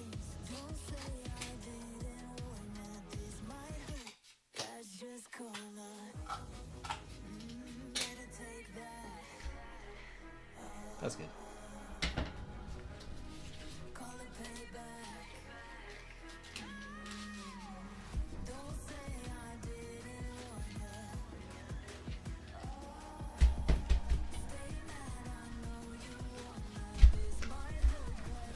I need the packing slip.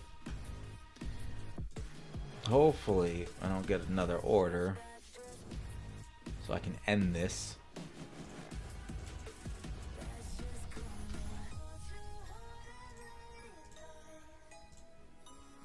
Or if I do get another order, hope it's like a massive one. Someone's gonna order $90 all the time. Like, I'll keep going.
Took a swing at a wrecking ball, and I prayed for my downfall. And I found a way to reconcile, 'cause in my heart it's not worthwhile.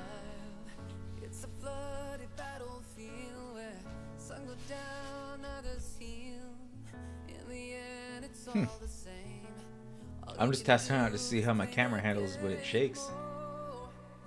That stabilization is pretty good. My desk was shaking like crazy when I was doing this. That's why.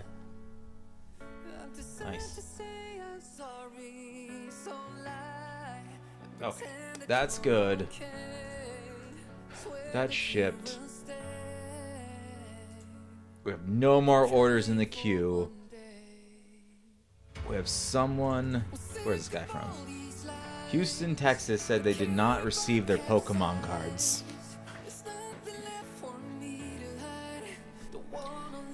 All of the cards I sent them were bulk cards. Which, I mean, I don't want to just give away cards, but it's not a huge hit. You know, it totaled $4.16, and they did pay for shipping, so... this was sent out... When did I click the send button? I shipped it on the 14th, so it should have been there by now. Houston's not far. Yeah, I'm gonna have to just do the full refund and just eat the cost. It's part of business, though. Let me reply to him. Most likely, it got lost in the post office somewhere, or held up, or they sent it back to me. For some reason, that takes forever.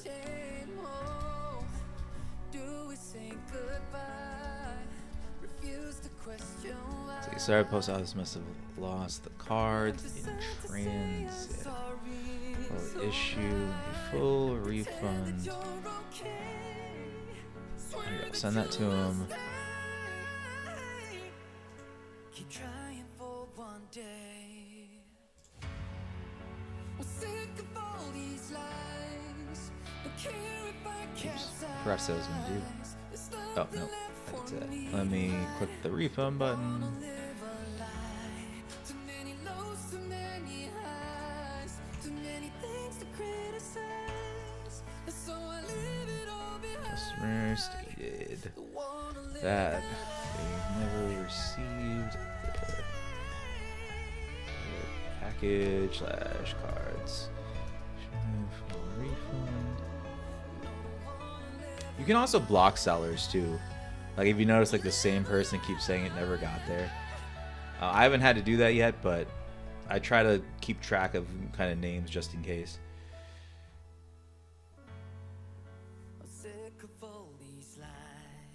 Oh, they changed the refund one too. We enhanced the seller portal user, blah blah blah. They removed some stuff. I don't like that. Because I used to be able to change the quantity and put it back in inventory if I had to, but whatever. Refund. So that's $4 less I'm gonna get, but let's see.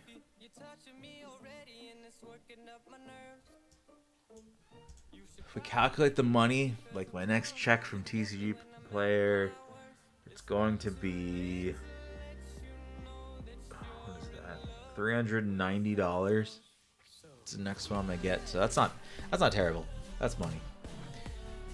I have a pending payment too, so yeah. That, well, I mean, I did go a little crazy buying a bunch of cards for myself, so some of those profits are already gone. But okay, I think I'm gonna hop off. How long have I been streaming? When did I start? Oh, streaming for 3 hours, and so it took me 3 hours and 40 minutes to get through everything. Hey Lami, how's it going? You caught the tail end. I packed up all the cards. We had some good combos. There was a tax man in here giving tax advice. There was also another big seller that does the whole rip and ships. He started a whole storefront. We're talking there. How many questions before I head out? I mean, I'm gonna keep doing these.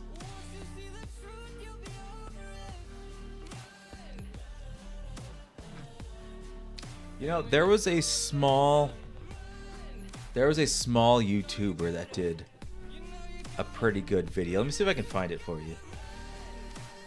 Because I made a how to ship video, but that was a year ago when I was starting. And there's a couple things that I would change and want to highlight, which he had in his video.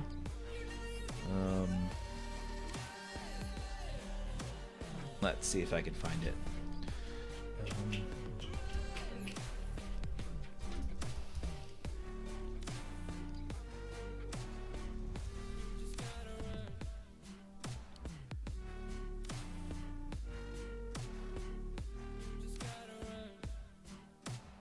Oh, there's so many videos of how to pack.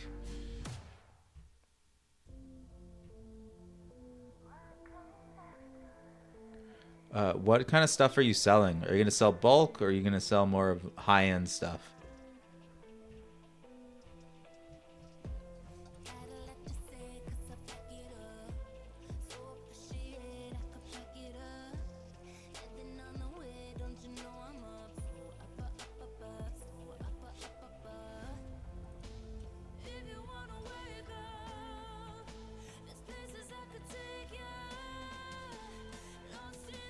Let's see. Recently uploaded. Maybe that'd be better.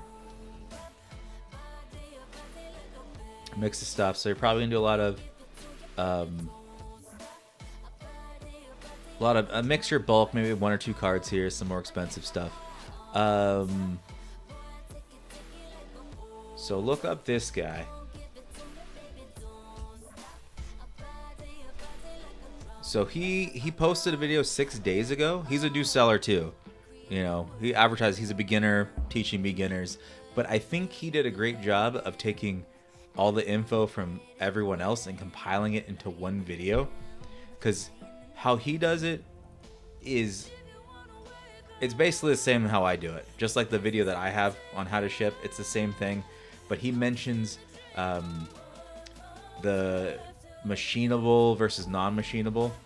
You know, he has those stamps because if it's a certain thickness, sometimes you have to pay more in postage to get it through because they can't run it through the machine. But he talks about that for a little bit, and then I think he uses the same padded envelopes I do. You know, for more expensive cards. Yeah, like, because the last card I shipped out was a $90 card, so that went in here. Well, you know, top loader, then went to a team bag, and then I like to put some cardboard to keep this rigid so it doesn't bend. But he does a pretty good job. And of course, watch my video too. It's there. It's old, but I pretty much do the exact same thing and ship it out. Lower end cards that I want to protect, get a shipping shield. More of the higher end ones, get a top loader.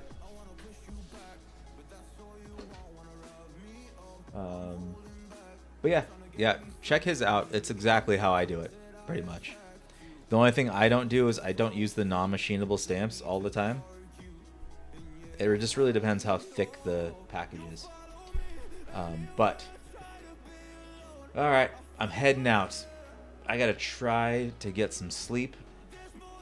I don't know if I'll be able to, but I'm gonna try. But, thanks for checking out the video and all the questions, and then I'll end up doing it again. I'm gonna try once a week to do this, where I'm packing up and answering questions and talking to everybody.